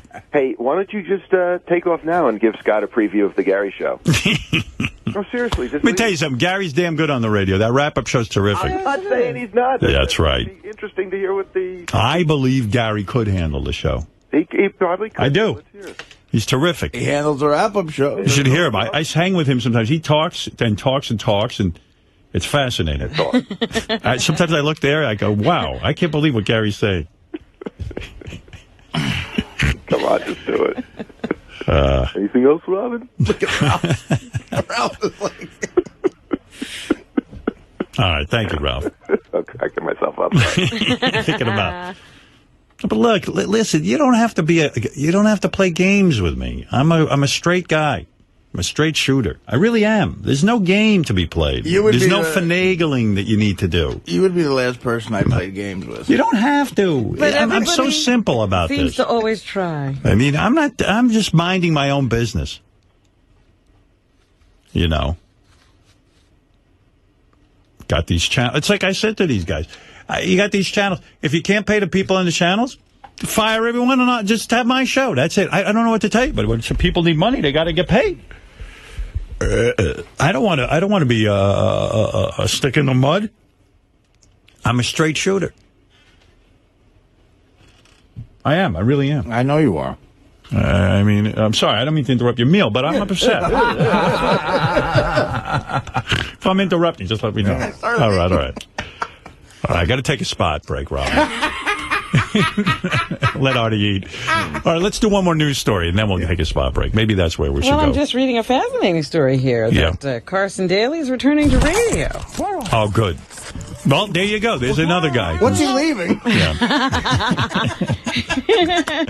The Last Call host will begin hosting a morning drive show on LA's KAMP FM beginning on January 4th, according to a station announcement. Sounds like fun.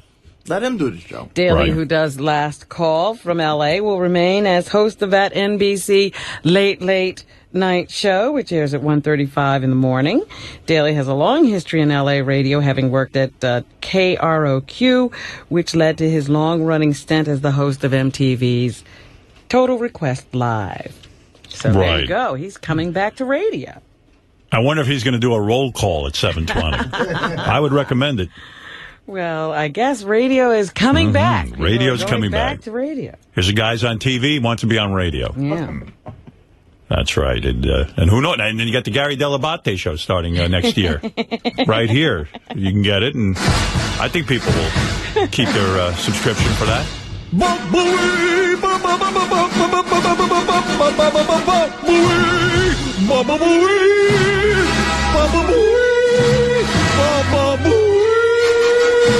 Okay, today, live from Daytona Beach in Florida, 1 p.m. Eastern, 11 Pacific, we've got Justine Bateman. Now, I don't care what anybody says about Dweezil's got the hots for Madonna. I got the hots for Justine, so Dweezil moved back. She's mine. My homeboys, the Beastie Boys, are going to be there. Bruce Hornsby will be helping out.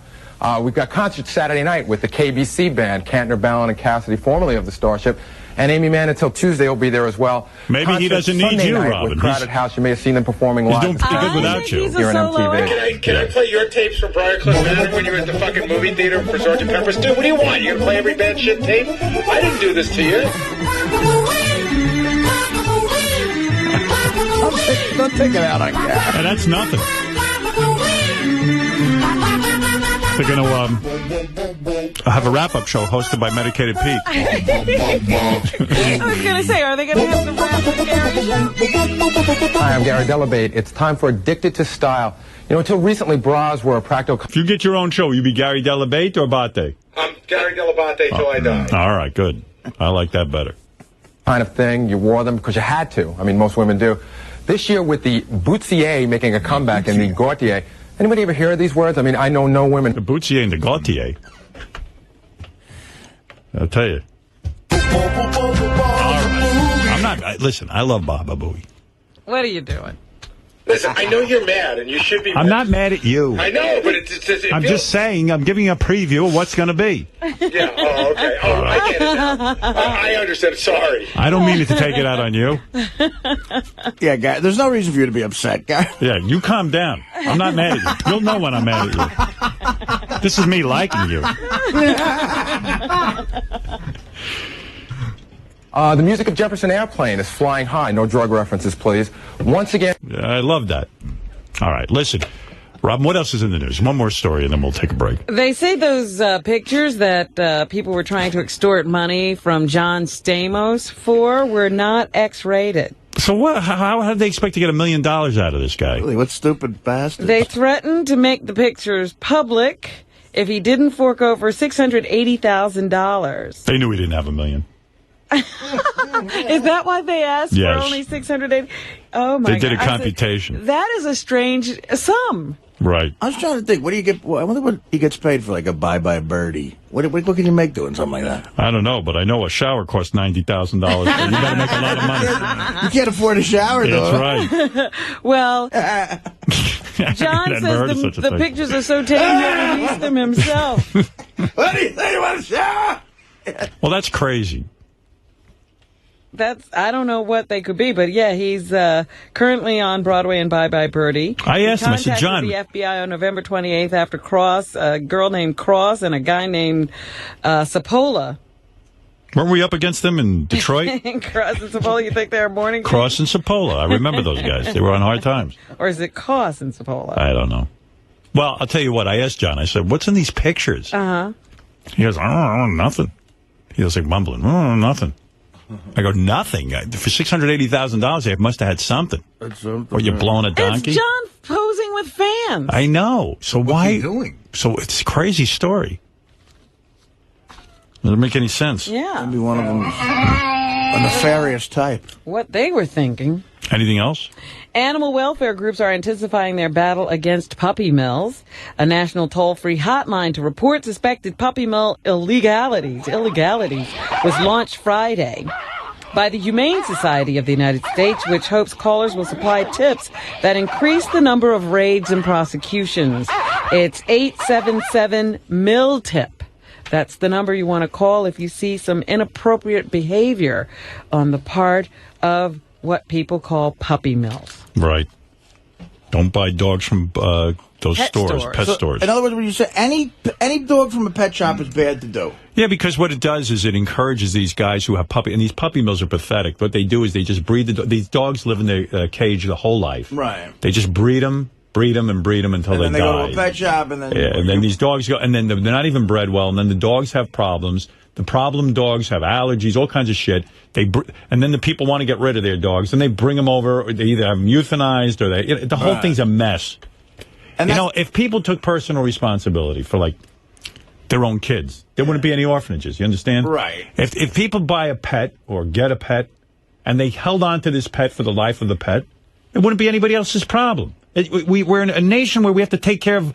There's a group of shitheads who are fucking everything up. And you're talking about pretty much any pet shop USA. Any pet shop is usually doing business with a puppy And mill. it's hard to say if they're doing the right thing or not. You don't know. Because most pet shops, it seems, aren't. Right, there might be one out there that is. One or two. But I don't know. All right, we got to take a break. We're going to come back, Robin. We'll wrap up the news. Yep. But first this. And now the weather forecast. Then it's just going to be kind of a mostly cloudy and cooler day before system number 2 takes aim at us, and we'll see scattered showers and thunderstorms from that system unfolding first thing on Thursday. We'll see shit scattered. The Howard Stern Show.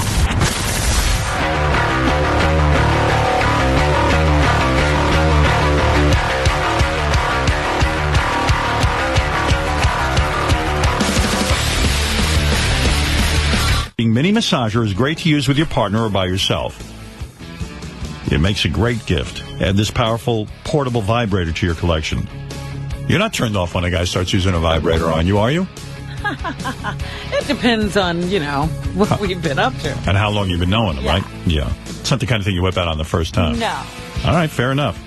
So it's fair to say you'd be using this Trojan vibrator on yourself. It's from Trojan, so you know it's high quality that you can trust. Trojan offers a portfolio of vibrating products, including a fingertip vibrator and a variety of vibrating rings. And all are available online at www.trojanmini100.com. Go to www.trojanmini100.com. That's www.trojanmini100.com. Thank you. All right, can I just go right back to Robin? Thank you, Robin. What are you thanking me for? Well, thank you. Oh. Just thank you for... Being me? Being you. How much is a Super Bowl ad going for this year? Well, I'm going to guess $1 million. You would be way low. $5 million? You would be high. $3 million? That's what it is All for. Right. 30 seconds. That's right. They got to be insane. That's so crazy, isn't it? Well, people do see it, I guess. If it translates into sales, I guess it's worth it. Budweiser and Bud Light, the biggest buyers of those spots this year, as they have been for many years. Boy, look how much money is in beer. It's terrific. It's a terrific business. I should have made a beer. It's not that easy, apparently. I got to talk to the people at Beck's about making a beer. And they say they've already sold 90% of the commercials. Howard Stern beer. It's got a ring to it. That's a business. Yeah. But most of those guys making beer. Has there been a new beer in a long time? That's what I'm saying. Making beer? Howard Stern beer. It a long time. You need brand recognition. I got it right here.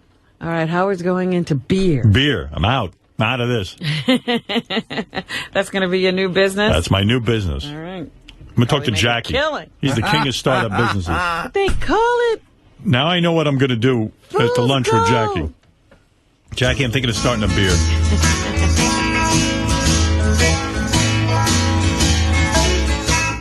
Another glass of fool's gold, and I'm under again. I'm what? Hungry again? Under again. In this fool's gold, since I can't remember when. Go another and another, till the well runs dry. Then tap another barrel. Okay, all right. Please. Maybe you're getting out of the business. Or do you want to hear his other song? No, which one? Marijuana? Cold gold. You're welcome to sing along. It goes just like this. This is peppier. Cocoa makes you all way before your time. Cocoa makes you sleep after your prime. Whiskey's for celebrating. Beer just shakes your body weight. Comes out of your ears before you're drunk. Ready? See, you like it.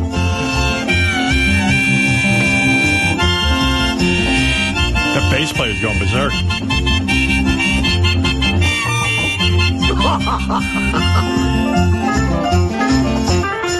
Go makes you old way before your time. Go makes you sleep right through your prime. Now whiskey is for celebrating. Beer just gives you body weight and it comes out of your ears before you're drunk. That's right.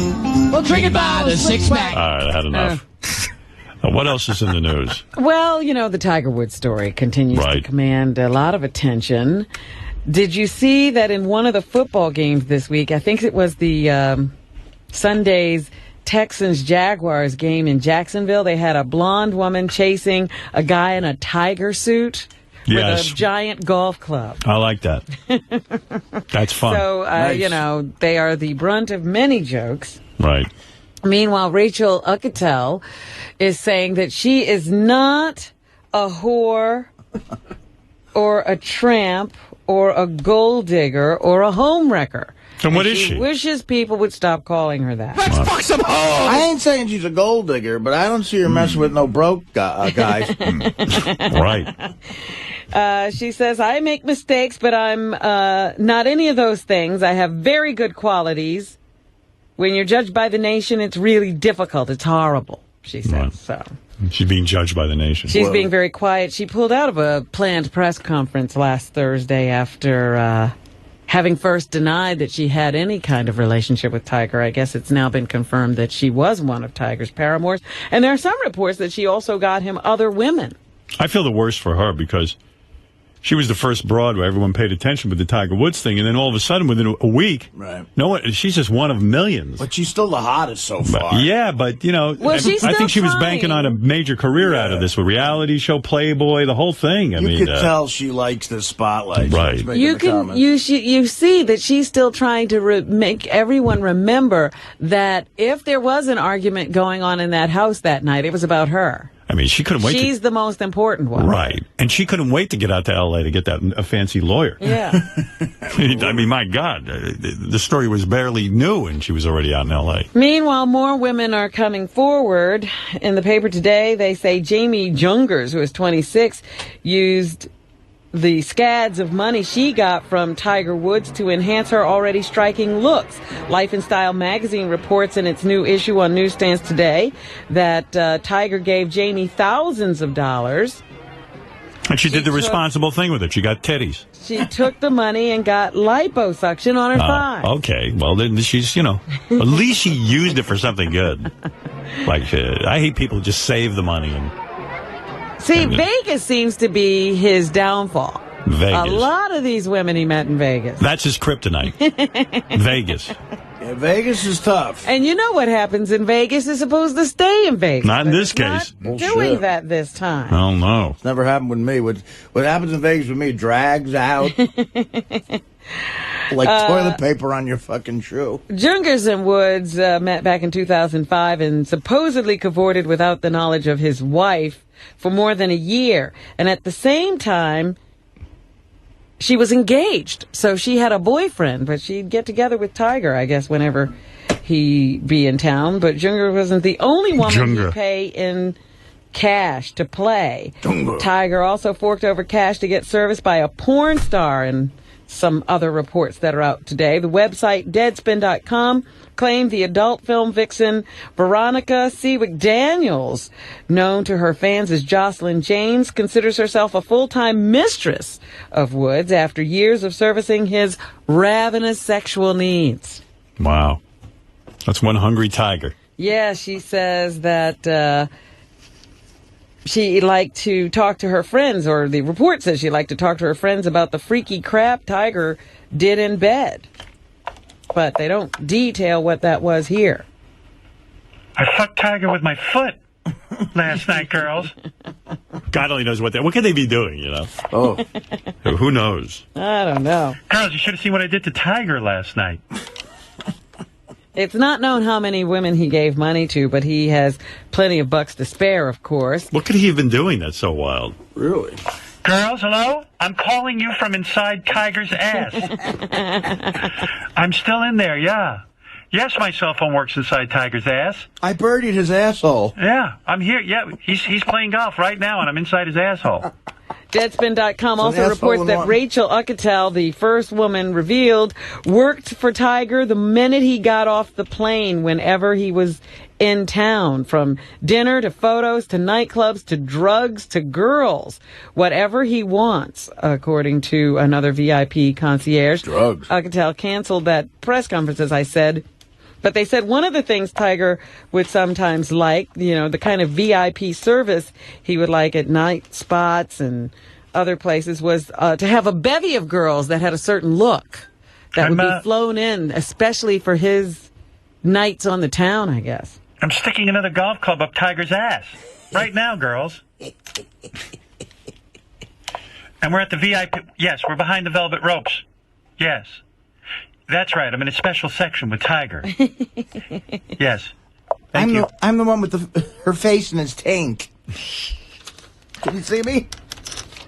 So the sordid stories about Tiger just keep leaking. Yeah. I'm with Tiger right now. He gave me a bunch of money, right? Okay, goodbye. I'm with that ATM machine right now.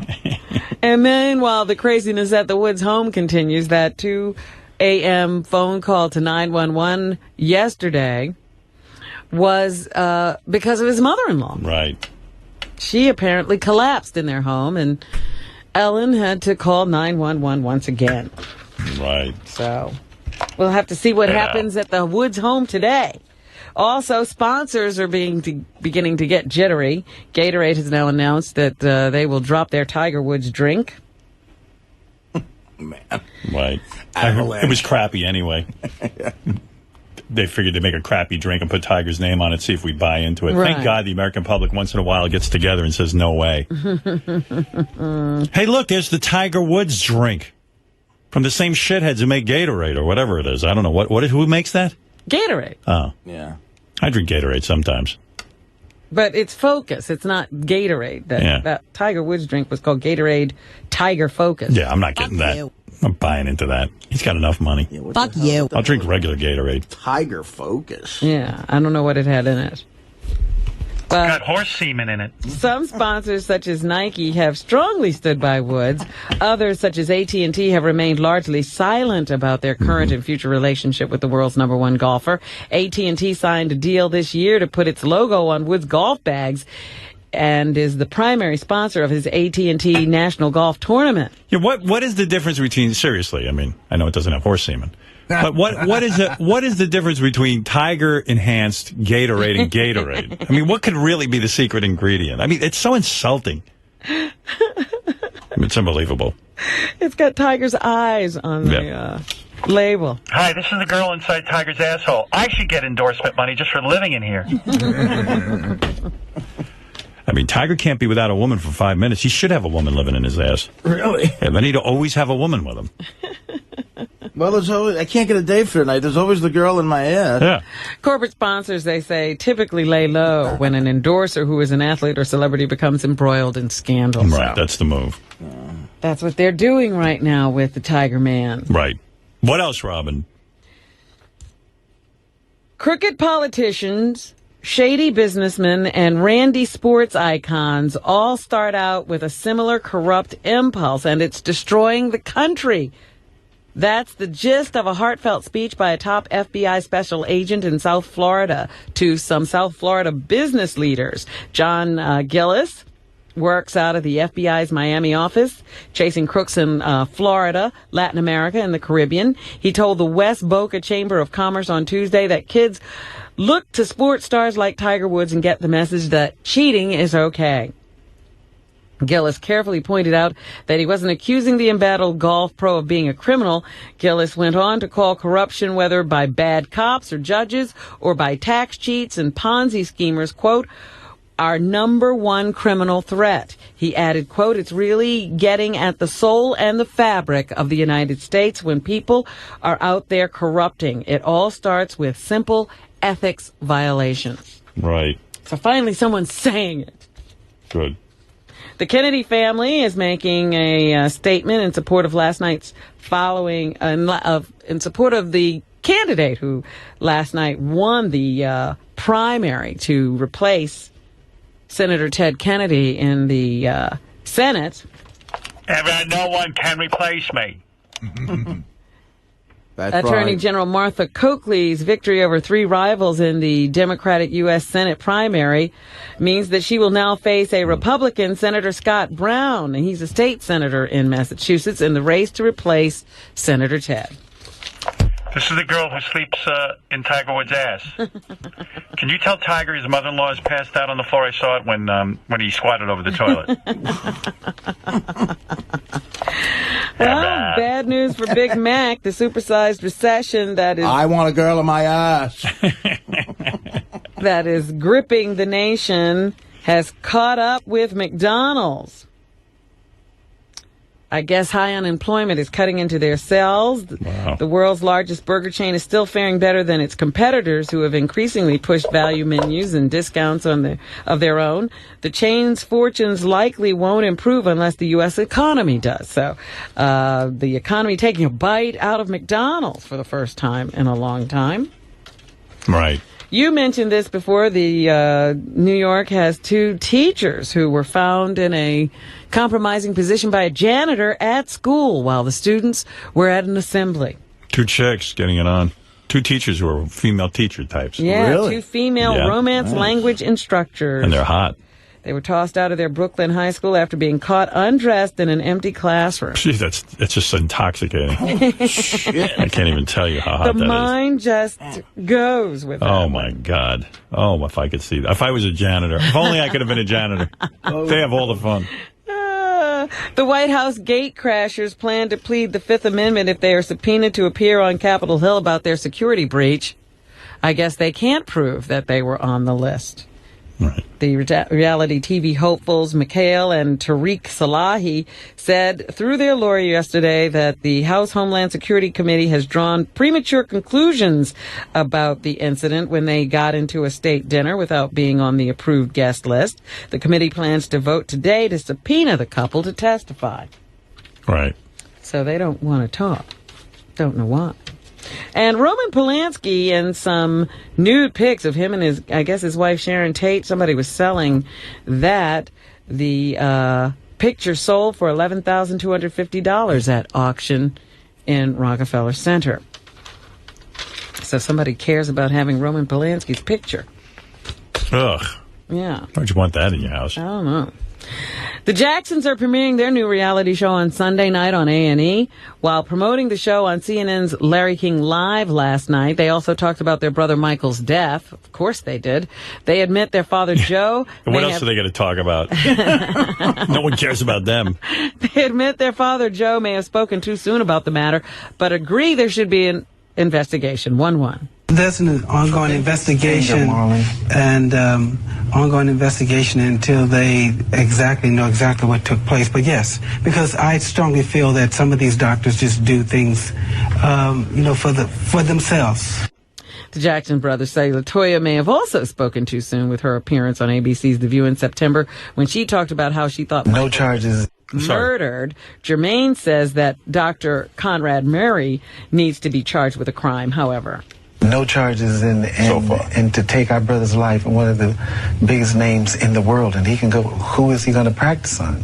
I mean, he's been marked, but I'm just saying that I'm very disappointed. They are too. He should not be where he is. He should be charged. Lenny Kravitz is publicly supporting an old friend this week. The rocker took to Twitter on Monday to shoot down rumors that he would replace Steven Tyler in Aerosmith. Calling all angels. That's Lenny Kravitz right there, Robin. Yeah. But he's not taking over for Steven Tyler. He says Steven Tyler's a friend. Steven's, I guess, has said he wants to take 2 years off to work on some Steven Tyler projects.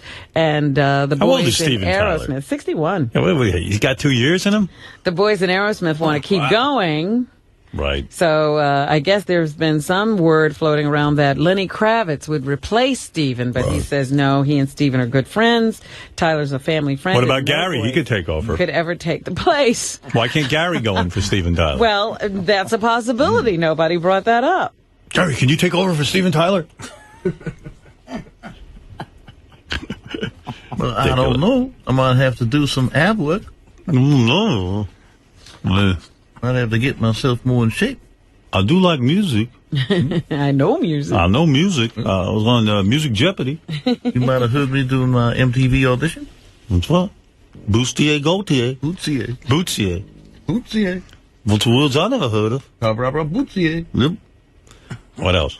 Sex and the City might not be the only popular HBO series to hit the big screen. Hollywood star Mark Wahlberg recently spoke with MTV News and revealed that his series Entourage could be made into a movie. That's the Entourage theme, Rob. Yes, the actor says. How exciting. Yeah. Quite possibly. We still have a couple more seasons to do, but yeah, we'd like to follow in the Sex and the City footsteps and do a movie. Here's the new replacement for Steven Tyler. Get a nigga dance. Ed Torian, what do you think? I don't know. I don't know if he can hit the high notes. That dude looks like a lady. Anything else? The Princess and the Frog is in theaters now. And Nikanani Rose plays the voice of the princess. Here she discusses the message of the story. I think that the heart of the film... Message of what story? What film? The Princess and the Frog. Well, why don't we care? I mean, really, does anyone care what the premise is of that? Isn't that a cartoon? It is. Yeah, that's okay. Who gives a shit? Who gives a fuck? Invictus stars Morgan Freeman and Matt Damon. Here's Morgan talking about Clint Eastwood, the director. I think the first thing is his quietude. His quietude. He's got quietude. I guess they ran out of compliments. Let's see if I can go work the word quietude in there. Is there such a word as quietude? I think he just made that up. Yeah, there's no word quietude. Is there, Fred? I'm going to look it up right come now. on. The first thing is his quietude. Fred should know. If Fred doesn't know for sure, it might be a word. It's maybe a real word, but it's... Maybe Morgan Freeman's from another planet. Makes up. It might be the most pretentious word you can use. Besides gravitas. That quietude represents strength. It's a real word. It is? Yeah, we just looked it up. Wow. In what context? Could you play it one more time? That's all right. I can't sit through that. First of all, the guy couldn't speak any slower. Quietude. I believe it's his quietude. Because the exacting definition of that would be a quiet state. Well, that's what he's saying. Clint has got that. He's in a total echo. quiet state. Guy is speaking slowly with an echo. He has a quietude. I think the first thing is his quietude. Anything else? Yeah, here's Morgan talking about playing Nelson Mandela. People say, how do you feel about, used to say to me. Where's he, in the basement? Build up. Sounds like he's in the actual jail cell. That Nelson Mandela stayed in. How do you feel about playing Mandela? I mean, are you concerned? Are you worried? And I would say a little bit. Don't know where I'd have to get the voice. I have to get the rhythm. I have to get the... Well, it sounds like he's really exhausted. Sounds more tired than Artie. Well, he's been doing it a while, Morgan. Right. From the electric company. That's right. What else you got there, Robin? The Lovely Bones will be hitting theaters. Yeah, Beth says it's terrific. You got me wanting to see that. Yep. I read the movie. I read the book. She says the movie's as good as the book. Coming out in limited release on Friday, and then we'll hit screens nationwide on January 15th. Seahorse, I guess her name was. Seahorse? Seahorse. Seahorse. I don't know how to say Here, I see. It's in front of me. Here's how you say her name. This is the star of the movie, the girl? Yes. Swarovski Ronan. Swarovski, you think it is? Seahorse Ronan. Seahorse Ronan. That's her name, I swear to God. Yeah, that makes sense. Seahorse Ronan. She discusses why she thinks this film will give audiences a positive feeling. I think it's interesting to actually tell everyone that Another precocious kid. How old is she? Probably 12 or something. He's been murdered at the very start of the film, and also, as well... All right. What else? And Jeff Bridges is in something called Crazy Heart, and here he talks about the fact that music is a big part of his life. Oh, yeah, I've been playing... Doesn't he have like a band and he sings? Yes, and puts out albums. And it's awful, right? Yeah. Yeah. Music and performing music since I was a teenager, really. Yeah, nobody likes it. An album a couple of years. If you've been doing it since you're a teenager, nobody cares. It's time to get out. Ago called "Be Here Soon." It got to be. That's like that other guy actor. What's his name? That guy. Billy Bob. Nah. Yeah, he's a real nut. Oh, you're talking about the Australian dude. Yeah. The maniac. Russell Crowe. Russell Crowe. Yeah, he's got a band too. 30-odd Foot of Grunt is the name of his band. 30-odd Foot of Grunt. Who's the Gladiators? Isn't that some guy's band? Oh, I figured that would be him because he did the movie. Yeah, he did the movie. He is the Gladiator, I know. Right, but he's not the Gladiators. That might be a different band. Okay. Billy Bob's band might be the Radiators or something. Oh, yeah, that's it. The Radiators. The Radiators? Billy Bob Thornton. And he gets upset when you ask him a question about music, but then you mix it in with the movies because he's only talking music. Right, because you're either talking to the musician or the actor. You can't talk to both. What a turd. I don't want to talk to either. Yeah. And that's what... How do I speak to no Billy Bob? All the time. And that's what's happening. All right, thanks.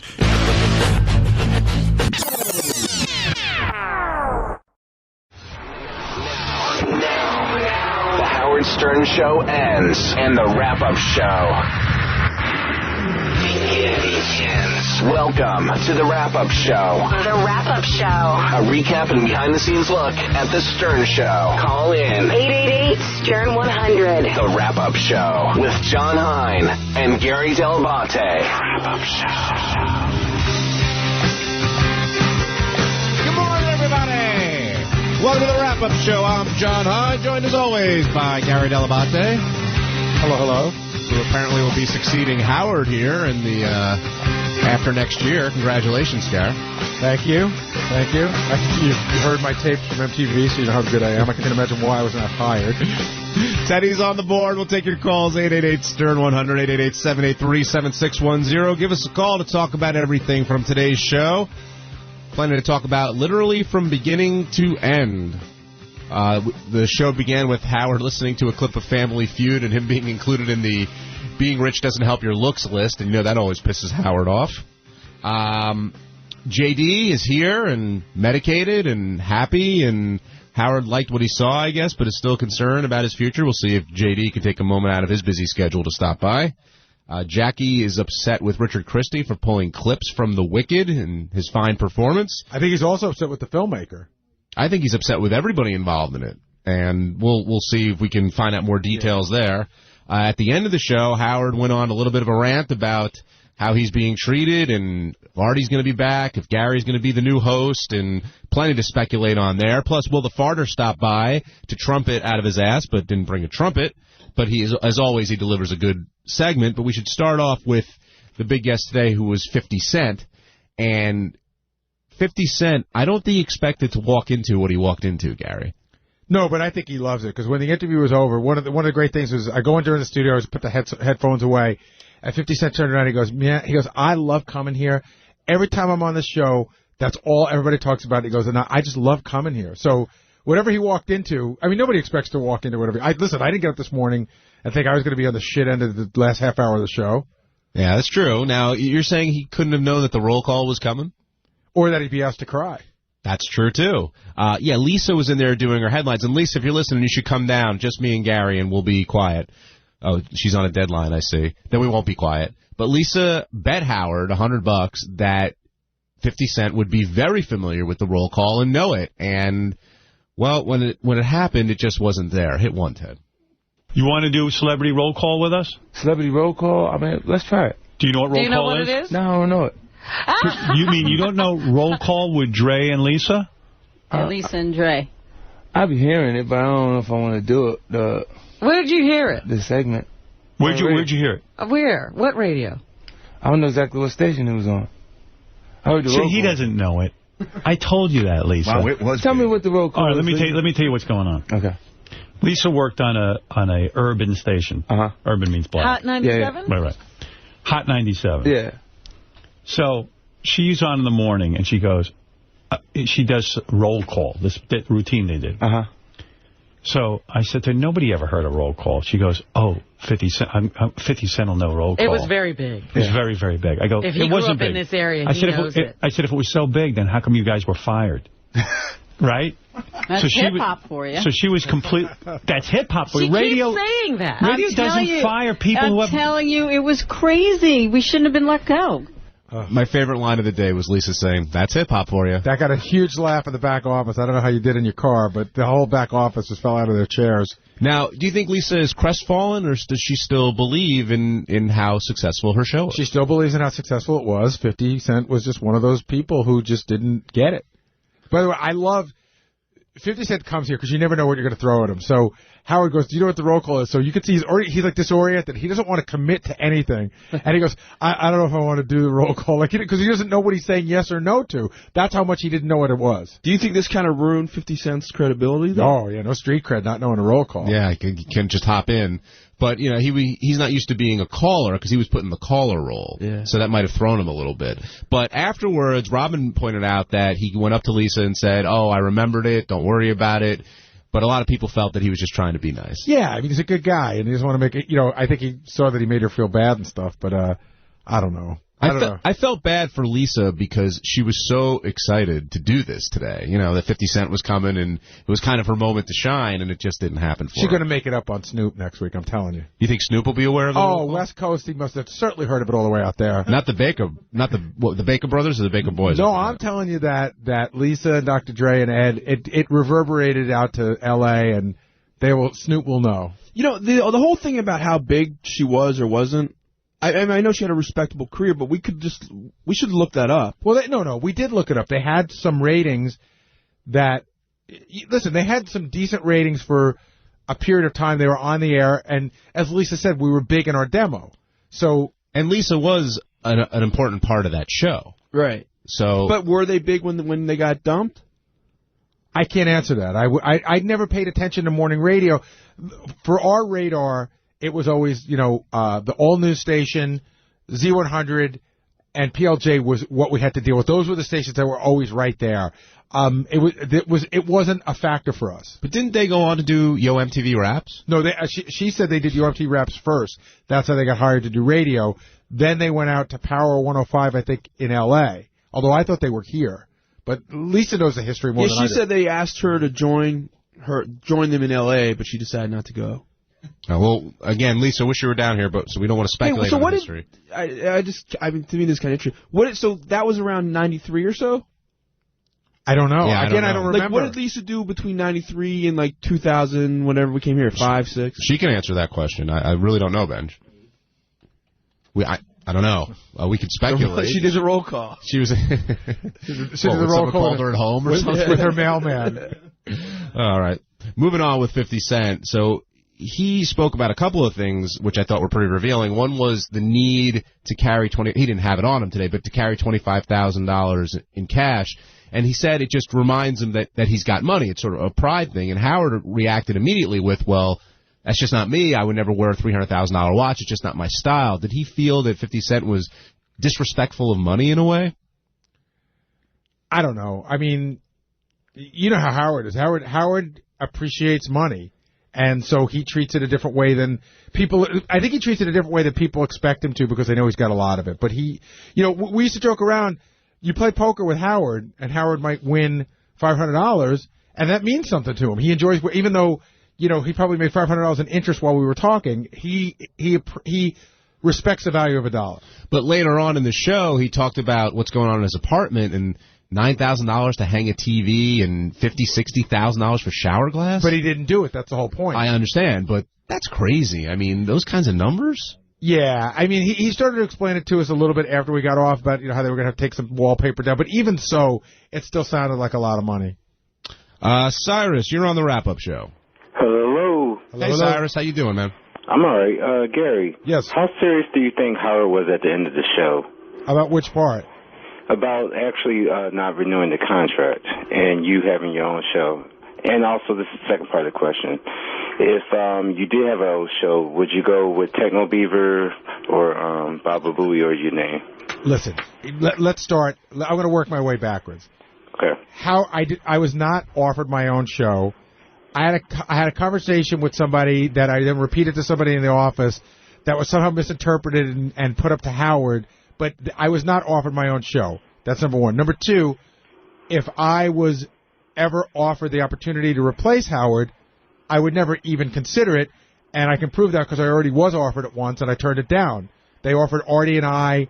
They called me and said, would you do a show? Would you do a show with Artie in Los Angeles? And I said no, because I know replacing Howard is impossible. And I wouldn't want to be any part of that. The second thing is, do I think Howard was serious?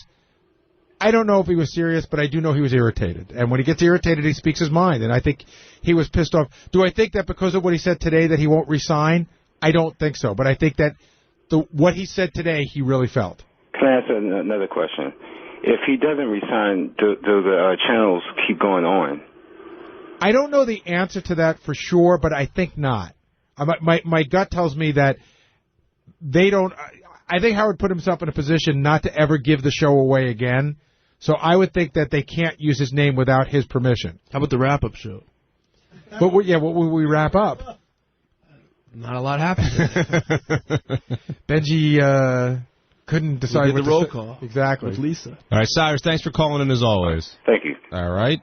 Well, since Cyrus brought it up, Howard's rant at the end, he took a few shots, one which we just spoke about. Another was he asked Artie point blank, is he going to be here if he resigns? And Artie really couldn't answer the question. He speculated on... Well, did he ask Artie or did he tell Artie? I heard it a different way. How did you hear it? He goes, Artie, you're not going to be here, right? This is killing you. You're not going to resign. You're better off not coming. Now, is that asking Artie and Artie being, on the fence? I thought that was the funny part. Yeah. Actually, Artie was pretty adamant. I mean, Howard was teasing him, but Artie said he would be here. He did. He said he's done with stand-up, and he appreciates what he's got here. And he didn't come out and say, I'll be here. But I thought he did say that.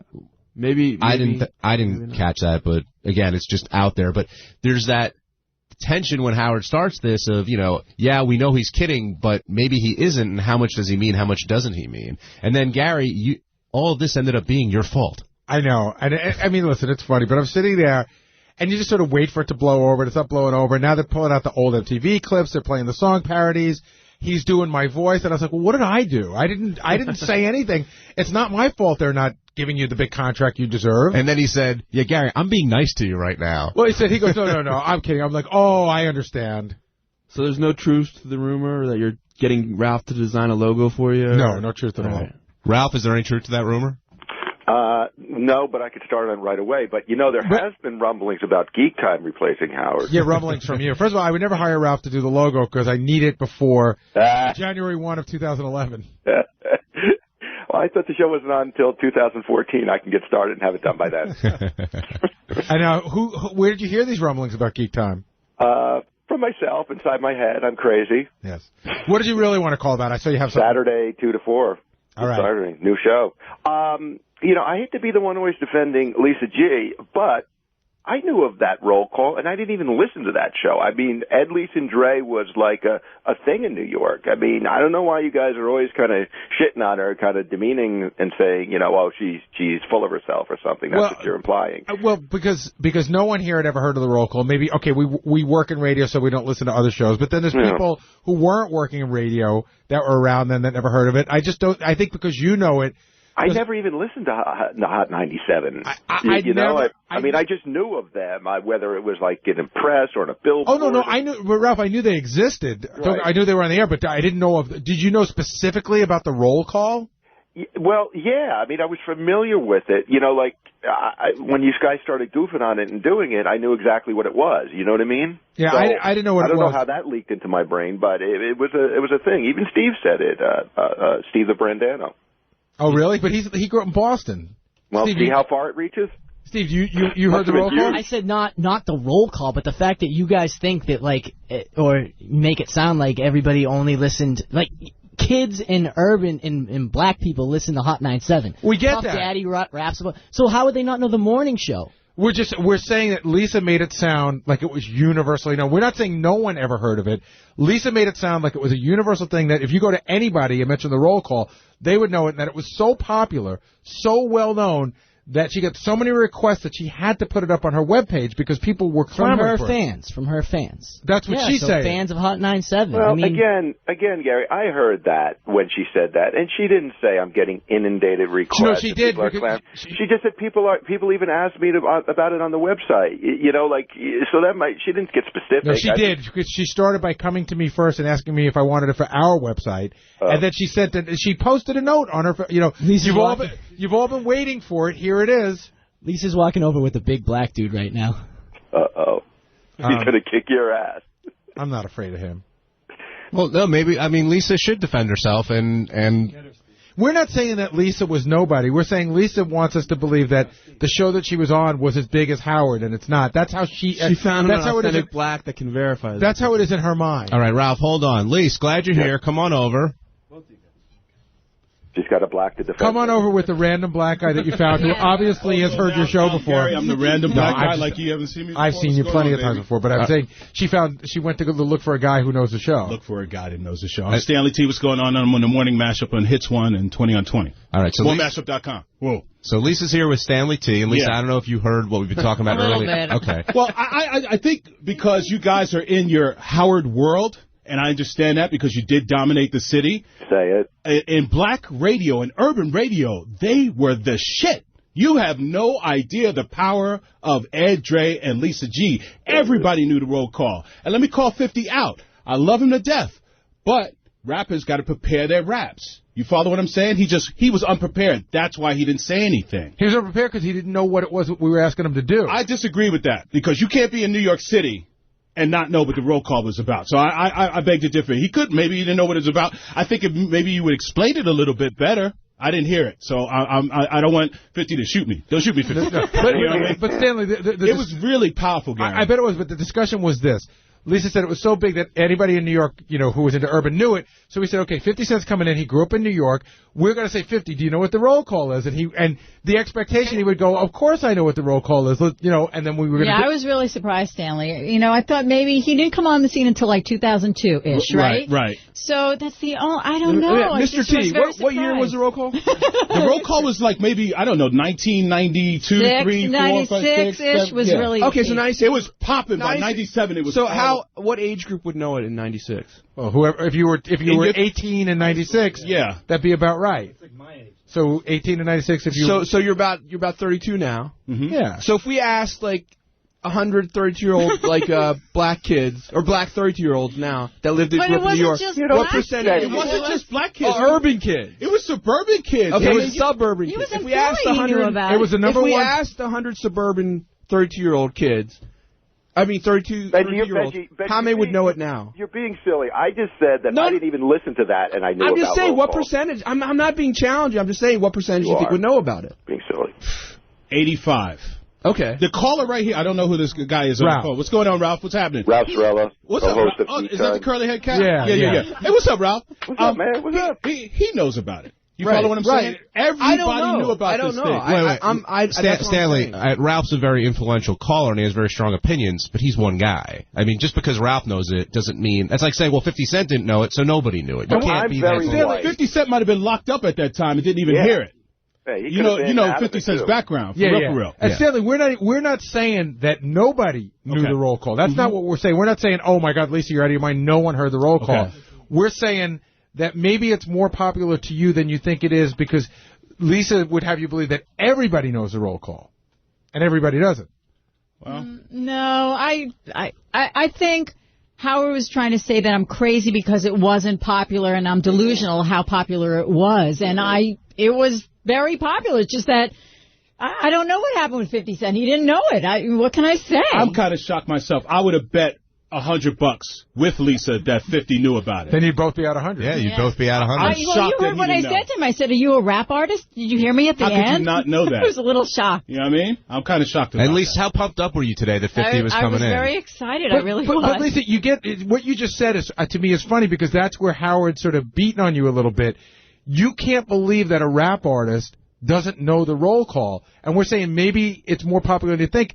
It probably is very popular, but you're it's also thinking, been a long time. But you're thinking that it's impossible that somebody who's into rap could not know it. We're saying it's very possible.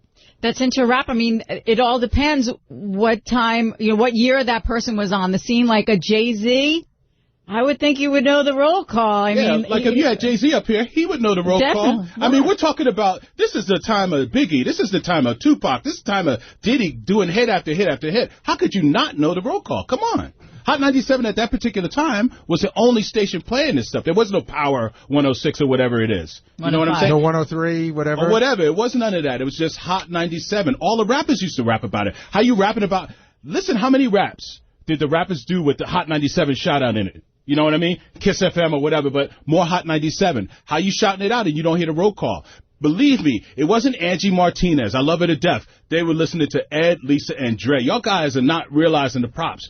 I know y'all ran it. You know what I mean? Y'all dominated New York. No question. The Howard Stern Show dominated New York radio. No question. However, in the urban community, hip-hop, that was it. That's all everybody listened to. All right, thank you. And we did it without a roll call. And you, believe me, I knew people would come into the morning show and say, "Oh, did you hear what Howard said today?" So and I'd be like, "Oh God, how would I know?" Hey Lisa, I'm sorry. How come I mean, we brushed against it this morning, but when those guys went to L.A. and they asked you to go with them, that would seem like a pretty good opportunity. What made you not go? I felt we were really New York centric.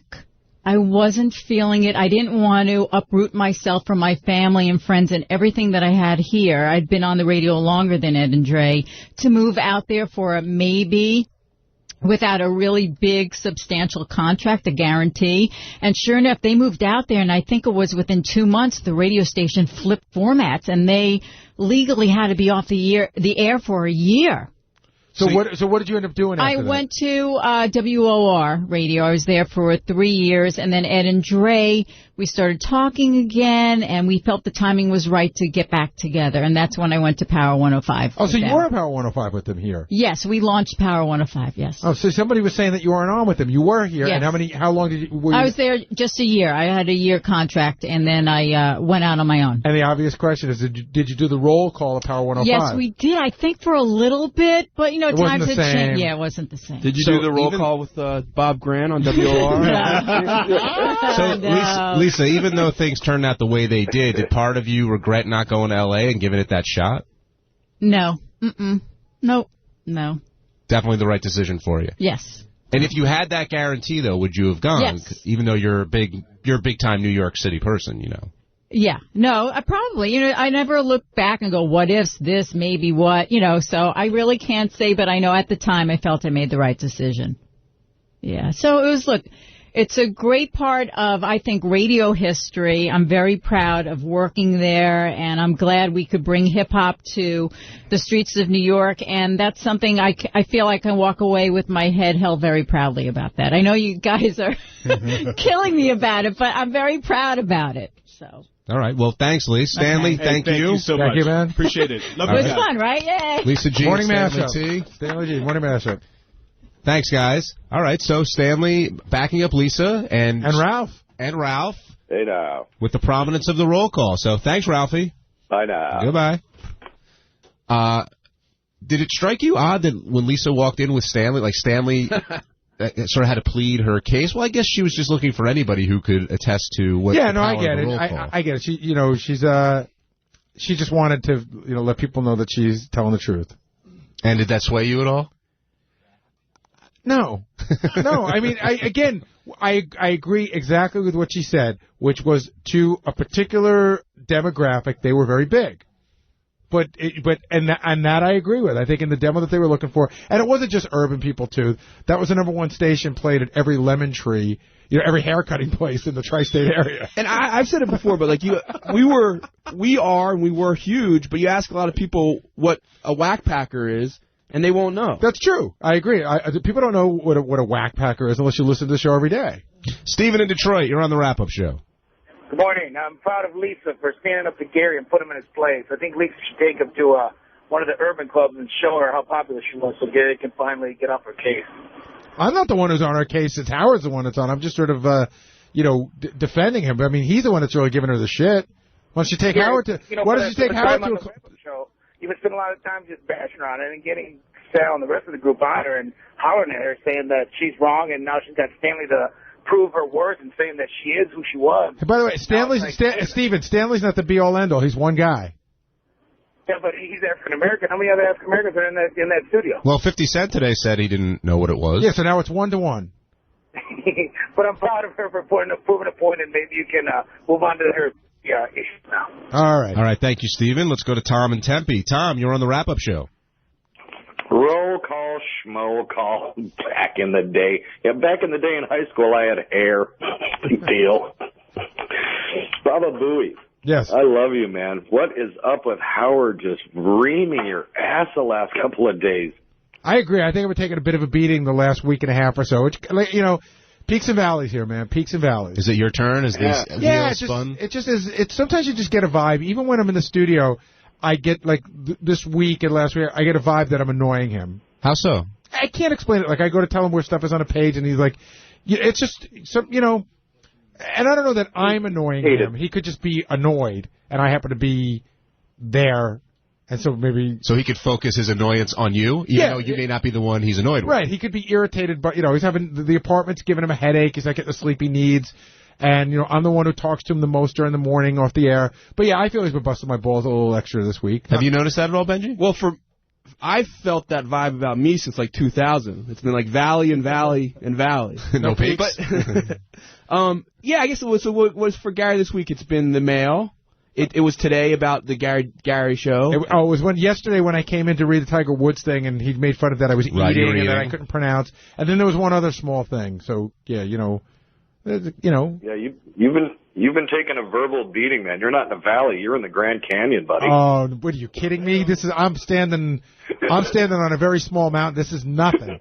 When they say all those cop shows when they go, we'll put you in jail for 10 years. He goes, I'll do 10 years standing on my head. But the mail, Howard, did seem a little annoyed with you. This to me seemed more like he was having fun with you, but mad at the situation. That's right, but it still bothers me. That wasn't fun for... No. It's. I know that he doesn't really have anything against me, but when he makes fun of me, it still bothers me. All right, thank you, Tom, for calling in. And, Gary, I'm sorry you're upset. I'm not upset. I just said it bothers me. It's okay. Well, if something bothers you, then you're upset. No, upset means you're really angry or pissed off. I'm just, I feel bad. Okay. Justin in Jersey, you're on the wrap-up show. Hey, what's up, guys? What's up, Justin? I just wanted to say, I used to listen to Ed Lover and Dr. Dre in the morning on Hot 97, and the funniest part is I never even realized that Lisa G was on that show. And I've been a long time listener to Howard since forever. I grew up listening to it. My parents used to listen to it with me in the car, I remember. And until Lisa brought this up recently, I even still don't remember that she was on the show. Well, I have a question. Did anybody here, John, did you listen to her back then? Do you know? Because I didn't, again, because I was on the radio. Was it a three-way equal partnership, or was it Dre and Lover, and Lisa was a newswoman who would come in and out and do her news, but also sometimes stay and chat a little more? Well, this may surprise you, Gary, but I wasn't a Hot 97 listener growing up. I listened to you guys, so I can't comment on that. But it does seem when Lisa's talking about it, it's Ed, Lisa, and Dre. Absolutely not. Yeah, I would imagine it'd be Ed and Dre, and then Lisa coming in here and there. But I know she talks about being a co-host, so maybe she had a more prominent role. Justin, did you listen in like they said 96 was the peak? Were you listening around that year? Probably. Because it sounds like they did shows like, without her also. That's why. I from what I remember, I don't remember them advertising the show, the spots and stuff, like Ed, Lisa, and Dr. Dre in the morning. It was Ed Lover and Dr. Dre show from what I remember. No mention of Lisa G, on the drop. I knew of it, but I didn't listen to it. Well, here's the funny thing. I went to college with Dr. Dre, and I never even listened to the show. And we were on the same college station. I'd never heard his show. Did you do a roll call on the college station? I don't think they had done it yet. I just talked to him yesterday. He and I talked about it. I guess his first year of college was my last year of college, so I probably wasn't hanging around the radio station as much. But, yeah, I don't think I even met him when I was in college. Oh, back in med school, you know. Exactly. All right, Justin, thanks for calling. Let's go to Brian in Pennsylvania. Hey, Brian. Hey, what's going on, guys? Not a lot, Brian. What's on your mind? First, I want to quick say Benji's the man. And I can't believe I'm going to defend Lisa G because I hate her. She's annoying. But I think Gary kind of put words in her mouth. She never really said her show was as big as Howard Stern's show. No, she never said that. She's acting like, but she was acting like, you're right, she never said it was as big as Howard's, but she's acting like everybody would know something, whether, and I'm not the only one who's saying that. She's making it sound like it was bigger than it was. Yeah. I mean, but in the hip-hop world, Hot 97, at that time in the mid-90s, her show was actually huge. I know, but we're having the same conversation over again. Lisa said she was really big to a demo, and in the hip-hop world, nobody disputes that it was huge. I think Lisa would have you believe that outside of the hip-hop world, it was huge. And, Brian, was it her show?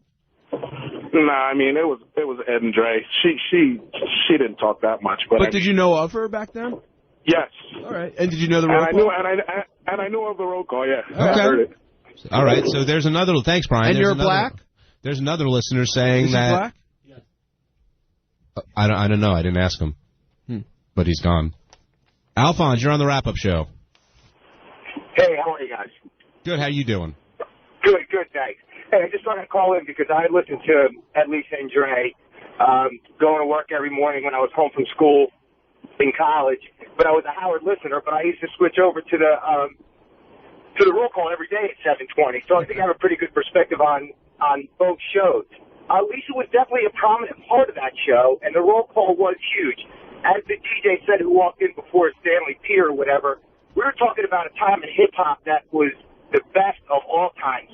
As you mentioned, Biggie, Tupac, great albums coming out, the emergence of Puffy. So that show was so wide listened to. By the way, I'm a white dude from North Jersey, and but certainly got into the roll call. Can't even believe I never thought I'd think of it again. But yeah, it was a big deal, and you used to tune in every day. Switch over from Howard over to Hot 97. All right, so Alphonse is another guy. He can't break our black listener tie, but he, being a white listener... No, I'm a white dude, total white guy. All right, thanks, Alphonse. I appreciate the call. I get it. Listen, I'm not saying that... We never said nobody listened to it. All right, Teddy, we're going to take a break, take a step back from the roll call and Lisa G. When we get back, we'll talk a little more about 50 Cent, plus Will the Farter and everything he brings to the table.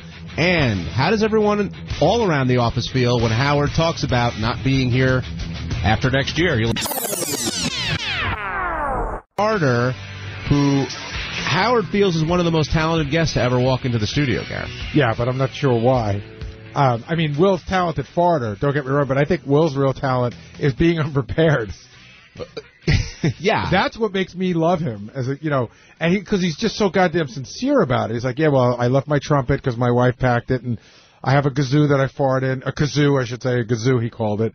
But I brought a different one because the one I usually use doesn't work, and I can shoot bubbles out of my ass, but I've never tried it with this particular item, and it's funny. Do you think a name change would bring him the success that he's looking for? No. He's Will the Farter. Well, he wants to change his image. That's why he wants to change his name. He wants a whole new image. But what kind of image? Well, he wants a cleaner image. He doesn't want to. He said he wants to get out of the porn. He wants to get out of like selling the underwear. Do you think that people aren't hiring Will the Farter because they? No, I think he's upset because of his family. Yeah. His in-laws' reaction to it. So you think the family pressure is pushing him away from the farting and the other online thing? Oh, I didn't think it's the farting. I think he wants to make the farting the main gimmick, not like the sexualization of the farting. Well, he said that his in-laws took a very hard line with him. He did something wrong, and since then he just hasn't been forgiven. Well, he hasn't spoken to them since April, and I don't think he did anything wrong. I think they just researched him on. It sounds like he said they had a big stack of paper. It sounded like they researched him on the internet, and they found out that he'd never told them the truth since he'd met them. And that's probably what they were irritated about. I guess if you stumbled onto his website and you're his father or mother-in-law, you may not like what you see. But that doesn't take anything away from his talent as a natural farter. And he struggled a little bit today. He tried to play the trumpet, and there was no trumpet. Then with the kazoo, he really couldn't get a lot of sound out of it. And then the bubbles, I think he got one bubble, if I'm not mistaken. But later on, he ended up doing, I guess, accompanying Robin in a version of Let It Snow, and we have that here. Hit number 2, Ted. Singing it, and I'll fart along. All right. Oh, the weather outside is frightful, but the fire is so delightful. And as long as there's no place to go, that's hardly good. Let it snow, let it snow, let it snow. That wasn't bad. Does that have anything to do with what I'm thinking? Isn't it amazing? You're the kid who's shitting his pants and now you fart for a living? Yeah.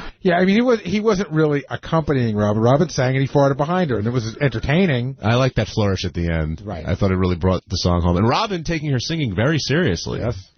And we'll leave that at that. Mike, you're on the wrap-up show.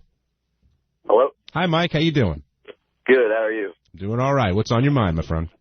Oh, I thought Will the Farter was kind of disgusting, and I wanted to throw up during it. Well, what about it? Was it the farting or is it Will? Well, I mean, it's like yesterday the queefing was on and the farting is just pretty gross stuff. So you don't just like Will, you just like farting. Oh, I don't mind Will as a person, but yeah, like that's like he was shitting his pants till he was 15. Who does that? And there's no medical reason.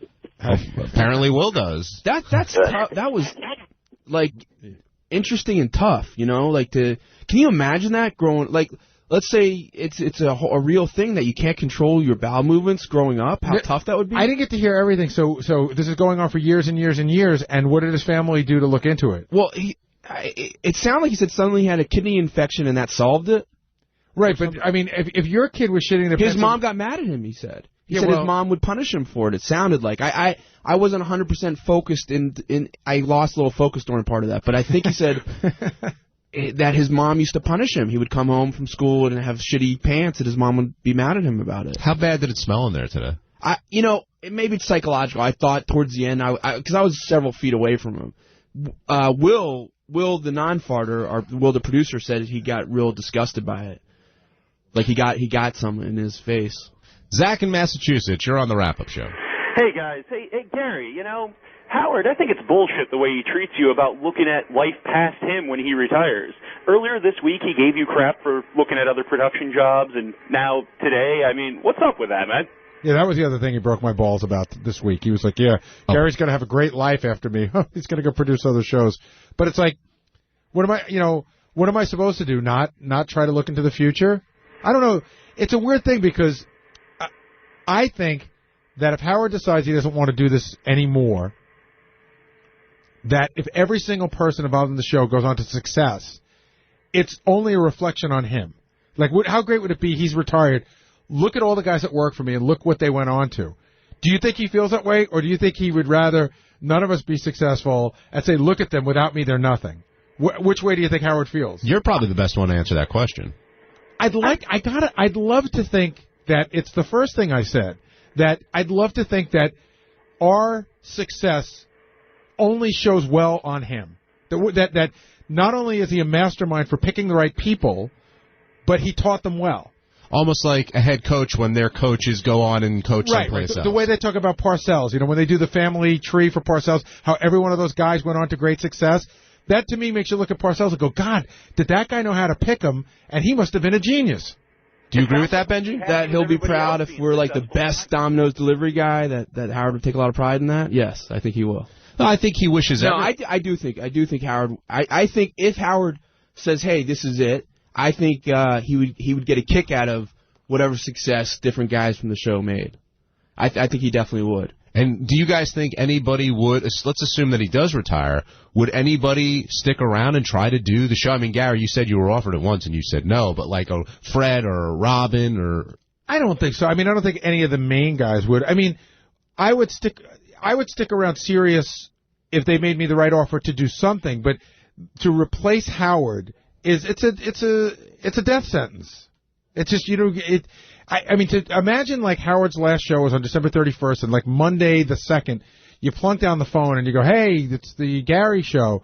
The first call's going to be, you're nothing, you're nobody, fuck you, you're not Howard, get off the air. And I don't care who's doing it. Well, you're saying that's a bad way to market it for anybody. Well, I think following Howard, there's no other way to market it. Yeah, what's a good way to market it? How do you market that this is Howard's replacement? Well, I don't know. That's what I'm saying is I would think anyone for the right number and for the right, like Lisa said earlier, the right solid enough of a contract would give it a shot. Listen, if they told me they wanted to pay me $5 million a year guaranteed contract for 5 years, I think Howard would say you'd be a moron not to take it. But odds are that's not how it's going to play. How much did they offer? They didn't offer me anything. Will in New Orleans, you're on the wrap-up show. Hey, good morning, guys. Hey, Will. I've been listening since I was 13 when I moved to America. I used to listen in Miami at Big 106, and I got serious. Now I'm in law school in New Orleans, and if Howard were to quit, I would be devastated. I have a lot of respect for all y'all. Like when I used to visit New York, I used to go to the studio to try to meet you guys, and then Ronnie, the limo driver, would probably tell me to get the fuck out of there. Even that in and of itself is a badge of honor. I know. I would go back to my high school and be like, look, I met Ronnie, the limo driver. Did you meet him, or did he just kick you out? Like, no, he kicked me out. I have an idea for the show. Like, how Howard was saying that, like, sometimes you guys get ideas to do travel.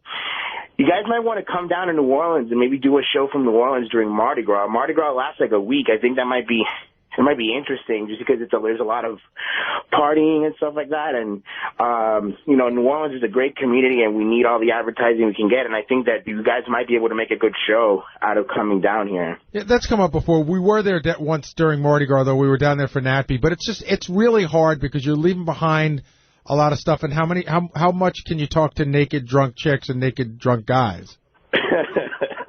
I have a question about I'm in an MBA program down here, and do you guys offer internships for MBA students? Like, if I could get one before you guys shut down, like, because I would like to be able to have that opportunity. Or do you know any of our opportunities like that?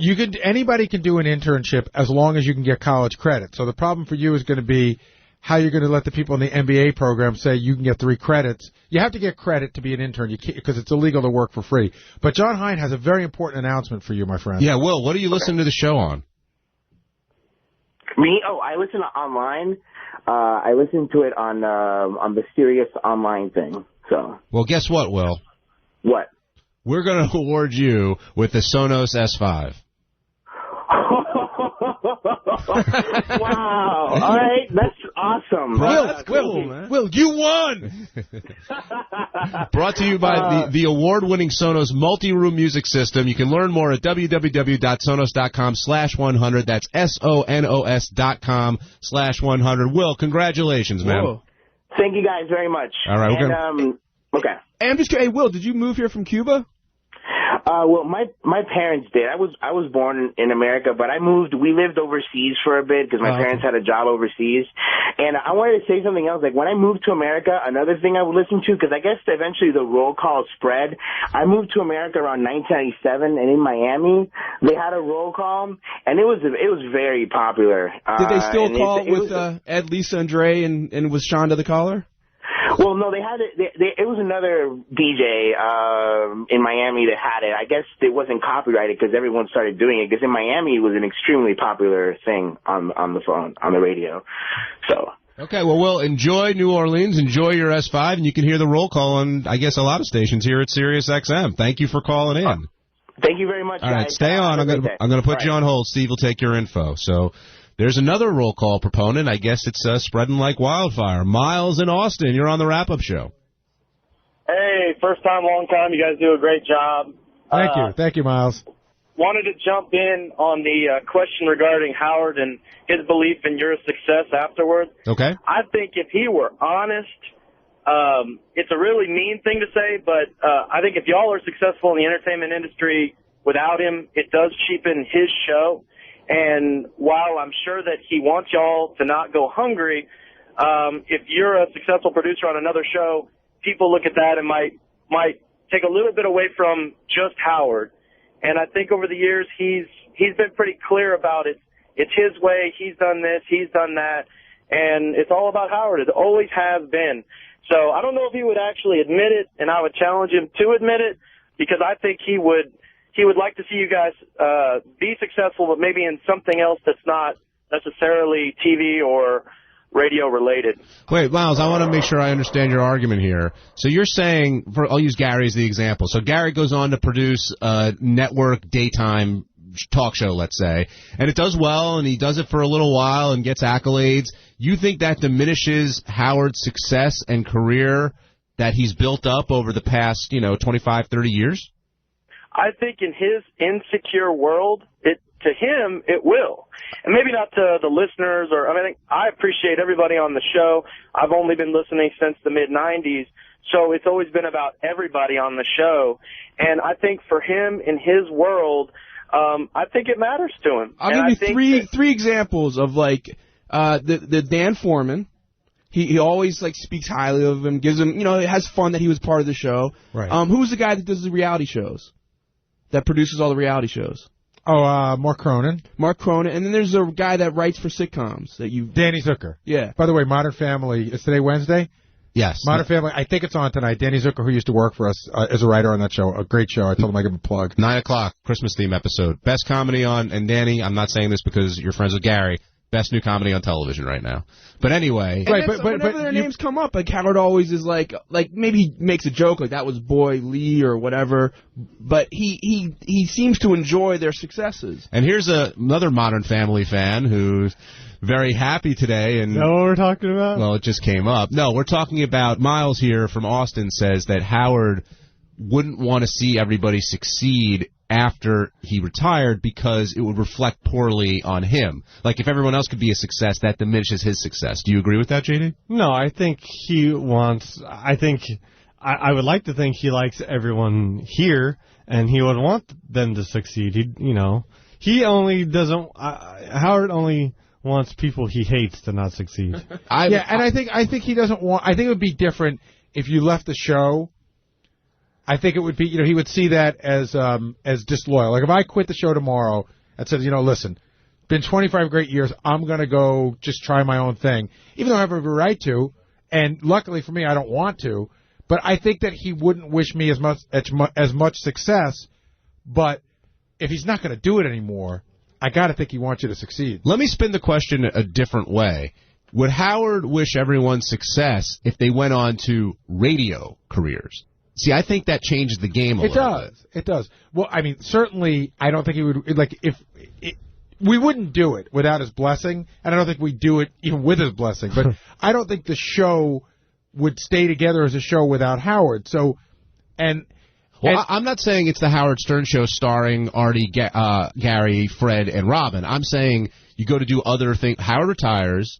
Everyone else goes to maybe work on other radio shows or their own radio show. How do you think he'd feel about that? It depends on how it plays out. In other words, if I went to go produce another radio show, but I wasn't on air and it wasn't anything, like say I went to go produce a sports show and I wasn't the on-air guy, he'd probably like that a lot better than if I went to a show that was very similar to ours. If Robin stepped in as the co-hostess of a show that was a lot like a Howard Stern show, I don't think he'd like that. If Robin goes to do her own talk show and it's, just talking about holistic medicine and that becomes wildly popular, he'd be like, great.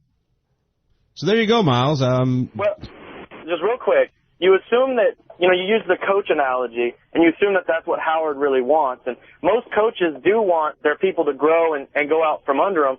I just think that with his insecurity and the way he feels about himself, I think if more it's the close people to the show, Robin, you, Gary, Artie, Fred, if y'all went on to do something that was equal to or even greater than, which would be very difficult to do, but if it happened, he may not ever come out and say it. I believe in his heart it would be like, wow, they really didn't need me. And I think that need factor is something that he really likes, that with Robin needs him to be complete, and Gary, kind of you too, and I think that's why he gives you such a hard time. Thanks, guys. Have a great show. You guys are awesome. Take care. All right, thanks, Miles. Listen, it's a thought, but I just don't think that. I think he'd rather see us do well, especially if you're not doing it. I think you start to look at your legacy. There's a stuttering elephant in the room, and it's how the other circus went about getting that elephant. All right, we only have a few minutes left, and JD is now here. Well, I guess has been here for a couple minutes, but how you feeling, my friend? I'm all right. I'm doing okay. You all right? Pretty happy. Back at work? Yeah, I mean, I'm just, glad that I was able to make it here and stuff, and, Did you sleep last night? I got a couple hours, not as many as I would have liked, but I got some. More than probably I got the night before, for sure. How much of an impact is the medication having on your current mental state? Current mental state? I couldn't tell you. It's not like I feel anything. I think I felt it more whenever I was getting off to train this morning. I felt sort of like maybe a little woozy in the head, kind of. But otherwise, I got up here and I sort of feel it's fine, I guess. What kind of advice have you been getting from all your concerned coworkers and friends? Coworkers and friends, it's just, you know what? It's a lot of, you shouldn't be on this. You should try this. You should do this.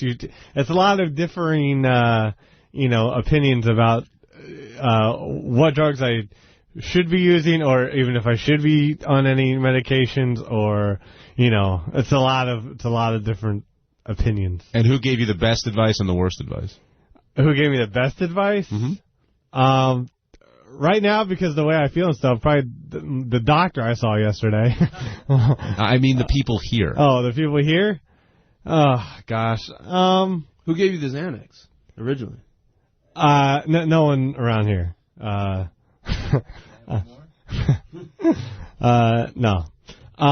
But, gosh, I don't know. I've gotten so many opinions from people. I don't know. Well, who was the most adamantly pro-medication? Who was the most adamantly anti-medication? How about that? Most adamantly? You know what? I get a lot of emails and like messages on Facebook and stuff about people saying, don't do this, don't do that. But, I think Jason, he liked, he sort of, he didn't agree what I should be on or whatever, but he just said, it's fine and stuff. And other people that I know of, I don't know. I've literally gotten so many opinions I can't think straight, hardly. Seems like he's in mid-season form to me, guy. Yeah. Is that good or bad? It's back to the old JD. Hey, were you feeling more anxious when people were here or when you were alone? Or did that seem to have any effect on it? Well, it didn't really necessarily. I'm trying to think. I think it was sort of a combination. Whenever I was here, the 2 days, and then it sort of it just wouldn't go away. Whenever I was home. So it was a constant anxiety. Yeah, it was. Yes, and just my stomach was tight the whole time, and and I had a cold at the time when I was here. The ending of a cold, so it was just a very confusing situation in my head. Do you feel better because you've gotten through a day? Like you got here, you went to work, you did your job? Yeah. But I'm trying to just go one day at a time and stuff for now until I can sort of get all this stuff sort of in the back of my head. Right now it's all in the forefront, so once it's in the back, hopefully it'll be okay. Well, we're all happy to see you. I'm glad you're doing better. Thank you. My pleasure. That's the music. We got to wrap up. Gar, anything? I'm good. Benji? BangBangShow.com. JD? Scott Salem at Pure Nightclub. Don't tell me you came down here because Scott asked you to. No. I just... Steve? Intern show tonight, Howard 101. Thanks for listening to Wrap Up on Howard 100 and Howard 101. Now it's Howard 100 News at noon. Howard! Around the world, then up your block. It's time for America to wake up! No more bullshit. This is it. It's a revolution. This is a Howard 100 News Brief. I'm Ralph Howard. 50 Cent was worth every penny. The rapper had a lot to cover on the Stern Show, although it wasn't all easy. It's Howard 100 News in the Green Room with Lisa G. Howard 100 News in the Green Room with Lisa G. What's the roll call? You mad at me, Lisa? No. I'm sorry. Rap artist 50 Cent trying to apologize for not knowing the roll call. I know what the roll call is. I just was, it's early in the morning. Right. I'm here to see Howard, and I was already in Howard's Stern mode. Well, Howard and Robin weren't buying it. And 50 knows when you sit on Howard's couch, you have to be ready for anything. You got to go in there knowing he's going to say what he wants to say anyway, and just relax. Every time I come here, I have a good time. Like, we had a good chemistry going back and forth. You got to be comfortable with him. Well, he didn't feel too comfortable talking about the size of his penis. Yeah, because he's a man. Like, I'd rather hear those questions from Robin, to be honest with you. You know what I'm saying? It's still, that's an adult conversation, man. His record featuring Neo is number 5 on the charts, and he got just a little upset that Howard was, quote, just learning his song. No, he knew Neo, but he didn't know that was Neo on the record. I'm cool with it. Like, my record is just really getting started. You know what I'm saying? Me too, I feel like I'm a work in progress, and I'll be better tomorrow than I am today, so they should look forward to me, moving forward and moving up. 50 is quite the entrepreneur. He's got his music career, of course. He's in movies. He's written books. And now he's got a men's cologne. Lisa G., Howard 100 News. The bitter controversy over roll call did not end with 50 Cent. Lisa had more to say, and so did others. It's Howard 100 News exclusive. Howard 100 exclusive. It was the single... I know I sound like an asshole, and I know Lisa's my friend, but I don't think anything's put a smile on my face bigger than when 50 Cent looked at Lisa and goes, I never heard a roll call. Jason Kaplan, along with everyone else, were blown away by the revelation that 50 Cent, mega gangster rap superstar, had no idea what the roll call was. We all know it as Lisa G's pride and joy. Here's the deal. Even if he wasn't a Hot 97 listener, he's clearly the target demo that Lisa keeps talking about hitting. Right. And he grew up in New York City. And it wasn't like, oh, yeah, Hot 97, Lisa, J, yeah. No, I don't know the roll call specifically, but of course, everyone knows that show. No, you got none of that. You got exactly what I was praying for. A big fat wah, wah, wah. Will Murray. Was today the most successful roll call yet? Oh, yeah, by far the most amusing back here. Because it started to take this awful turn where Lisa was really enjoying it and everybody was kind of buying into it. Right. But then today, Howard kind of realized that, whoa, we're going way too far with this. Lisa's actually buying the hype, and she thinks everybody knows what roll call is, including anyone that grew up in the New York City area. So it was kind of funny to watch it backfire. What kind of gangster wakes up before, noon? He's not going to listen to the fucking morning show with Ed Lover. Then I ran into Scott and Ronnie in the halls. Talk to me about what happened with the roll call today.